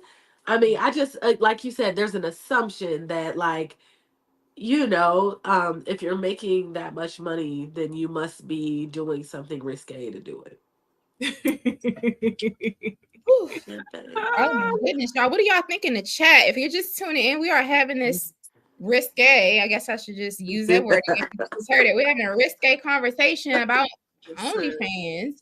We're having this conversation because Bernie Mac star Camille Wimbush, who is absolutely gorgeous and extremely talented, grew up as a child actor on the Bernie Mac show, went viral this week saying that she was explaining like, hey, like those Hollywood checks from my childhood and dried up. So I'm gonna go over ahead to this platform and I'm making money. And then she explained her reasons, her business, her financial reasons behind it. So we've covered this conversation here today on our Fly Nubian Money panel, and we've discussed the financial aspects of it, the educational or financial literacy aspects. We've talked about the generational wealth aspect. We talked about the female empowerment aspect of this conversation as well. And then we also had Tiara, who has lived in Hollywood for over 20 years and definitely does work in the industry, has a daughter in the industry, in the acting industry, discuss what it's really like with these closed doors and kind of coming up against brick walls. So this has been really, really informative. I know I've learned a lot because I just really didn't know that people were making this amount of money on OnlyFans. But as we close out, I want to have a conversation about, ladies, the glamorization of sex work. Is this something constructive that is needed in our community or in society in general? And what are your thoughts on that? I know that while I was living in New York, there was a whole movement, and the movement has caught on nationally to have rights and work like unions for men and women who are sex workers. And so it's a whole industry. I know when I was growing up and when our parents were growing up, it was basically seen as prostitution. It wasn't acceptable. But do we feel like platforms such as OnlyFans glamorizes sex work? And what do you think the impact is on the Black community, specifically our children? Because kids be looking at this stuff. For sure. Do you want to answer that first, Athena? Sure, I'll answer. So, yeah, so I think that OnlyFans could be glamorizing sex work. I think sex work has a lot of dangers. I have watched a lot of documentaries and I've actually talked to women who engage in such activities, and it's very dangerous. You are risking your life. You're risking your body to disease. You're risking this person wanting to kill you after. You're risking this person threatening your life and because you ask them to pay what their agreed upon price or whatever it is, right? So I have a lot of compassion for women in that situation. I never used to, but I found that they usually get into those things because they have no financial support, no family support, really, really broken homes, really, really bad situations, and they're just in a state of survival and risk their lives with strangers. Like, I couldn't even imagine. I don't even want to do anything with anybody when I'm tired, much less having to be forced to do anything to eat or like with someone I would even consider attractive. OnlyFans, I think, this touches on something Camille said, because she said if she can do it from the comfort and safety of her home, why not? So I think it has opened the door to provide and commercialize sex work in a way where they don't have to take on that much risk. But I think in general, within the state of this society, especially here in America, we need to figure out what we're going to do as far as the sex industry is concerned. It doesn't seem, I mean, that industry has been the oldest industry in time. It doesn't seem like it's going to go away. And it's a product that sells itself, and it wouldn't be around if people weren't interested in engaging in it. So we need to have some kind of legislation around safety around it, but also the legality of it, because it's a thin line, because one person can do porn, but another person can't do, we need to look at ourselves as a society as we're judging people, because we basically support and financially back those activities. Not saying me, but I'm just saying, like, as a general public. I know that Pornhub is, if not the second, it's the third most visited site in the world, right? So we know that people are interested in it. There's just, there's men watch porn, women watch porn. The dangers is, like you said, Athena, it's not really regulated in a way, right? If you're on Pornhub, most people like then connect their OnlyFans to that. And then there's like, if you want to subscribe, it's a thing. I'm big on documentary. I love documentaries. I make documentaries. And I've just been looking at, like, lately, I've been watching a lot of like BBL stuff, and Black women or women talking about why they're getting their bodies done, particularly in our community, because there's been a I want to say there was like a 30% spike in the last like 5 years, right? Where, now, yesterday I just watched something and a girl was just talking about, like, all of her friends had BBLs. Like, I was in Pittsburgh last week talking to my cousin. She was like, all of my friends have BBLs, right? Obviously I'm in the place where I feel like it all started, where, at first you would be like, dang, I wonder how Cher stays so young. You didn't think that people would go and get like an afternoon like tip tuck and then go back to work. Like you didn't think, it wasn't so accessible to us.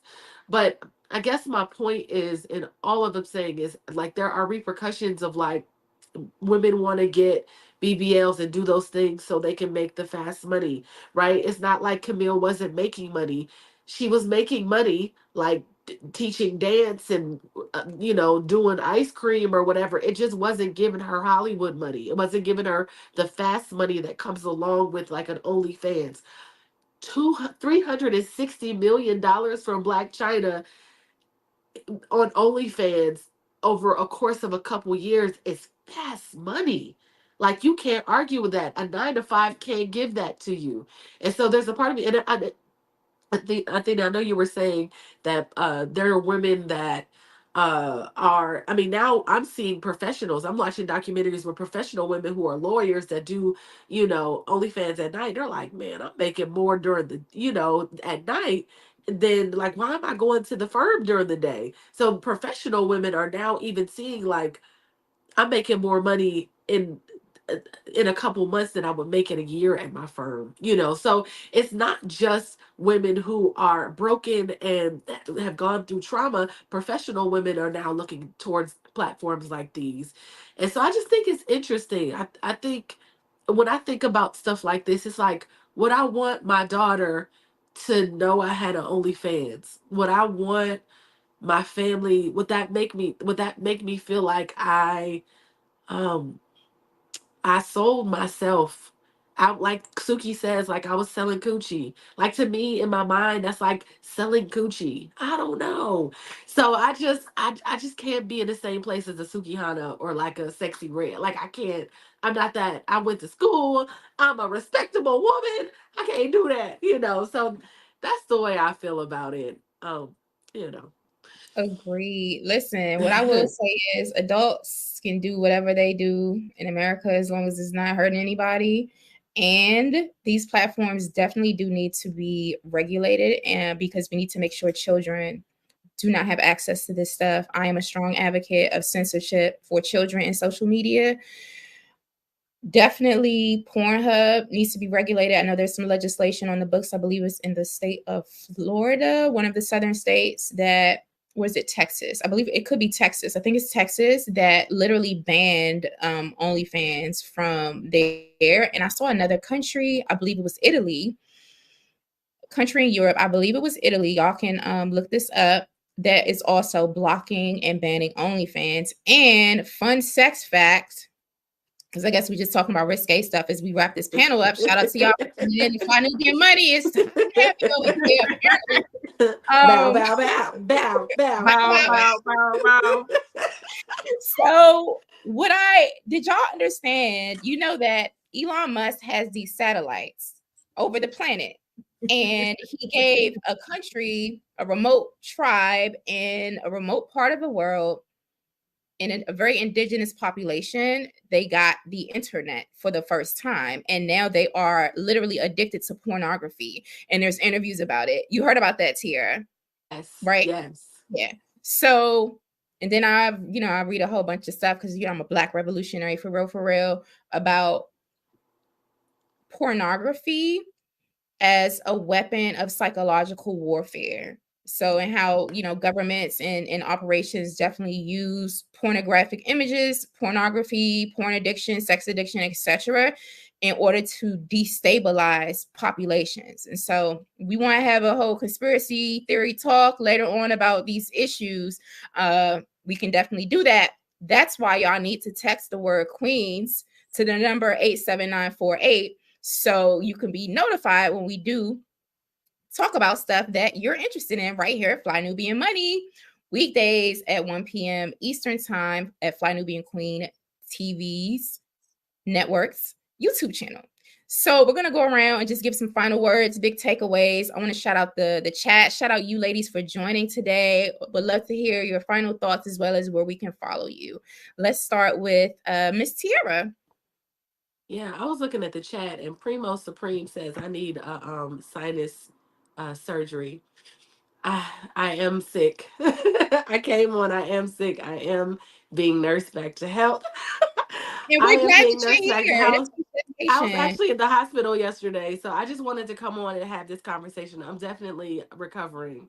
So, but thank you for your concern. I appreciate that. I don't usually sound like this.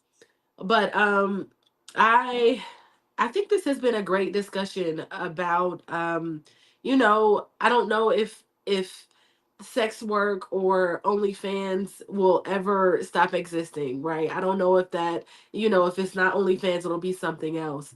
And I guess that's America, right? Or I guess that's the place where everybody can have the freedom to do what we have our own free will. We can do what we got to do, and there's options there for women to do what they got to do.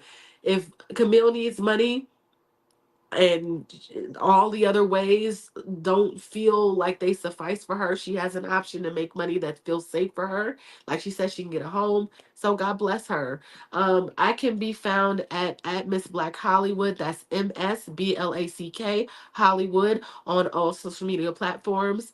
Yeah, I'll let your girl. Absolutely. Thank you, Athena. We talked about a lot today. I want to also throw out this fun fact that the owner of Pornhub is a rabbi, a religious man, Solomon Friedman. Yep, I heard about that. Yep. Oh. So it's very interesting who's in charge of the things we do in a society. Anyway, I know we discussed a lot of things and a lot of financial things. I think this segment should just remind us the importance of investing, taking care of ourselves, our own income, creating diversified income streams, creating a life, monetizing our talents. And that is what I offer to my clients and the women who sign up for my programs and coach with me. My name is Athena Gardner. I'm a CPA and a women's wealth coach. You can find me at wewealthwomen.com, at wewealthwomen on all social media platforms, and on my podcast called We Wealth Women. Excellent. Thank you so much. I am Jade Harrell. I'm an educator, and you can find me at highblackesteem.com. I do coaching for activists and organizers, Black folks who have businesses that are interested in becoming philanthropists and who are interested in service and giving back to our community. So if you're interested in learning more about that, definitely go over there. My big takeaways, first of all, I want to apologize to Rudy again. I do apologize. I wanted to retract that statement. I got her mixed up. And it doesn't really matter really what people do in their life, honestly, because people grow. Like, I'm not the same person I was 5 years ago or 10 years ago or whatever. And people make decisions based off of the information and the knowledge and wisdom that they have in the moment, and they choose to do what they do.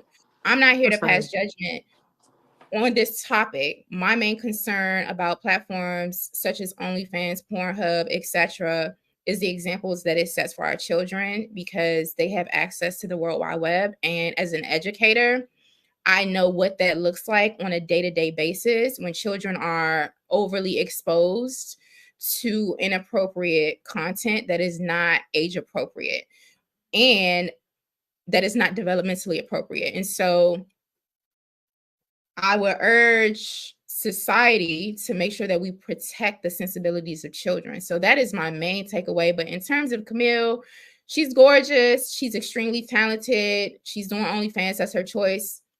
If she feels comfortable and safe with it, hey, who am I to judge it? I just know that all of that content gets to be censored so that our children are not impacted by it. And that's not directed towards her, but just the industry in general. So I want to thank everybody for showing up today and coming to this panel. If you like this content, if you like the subject matter today, definitely share it. Post comments under the thread. And definitely text the word Queens to the number 87948. That way you'll be notified when we do go live on the platform. And join us here weekdays again at 1 p.m. Eastern Time at Fly Nubian Queen TV's YouTube channel. Until next time, y'all, take care, peace, and Black power, all the things.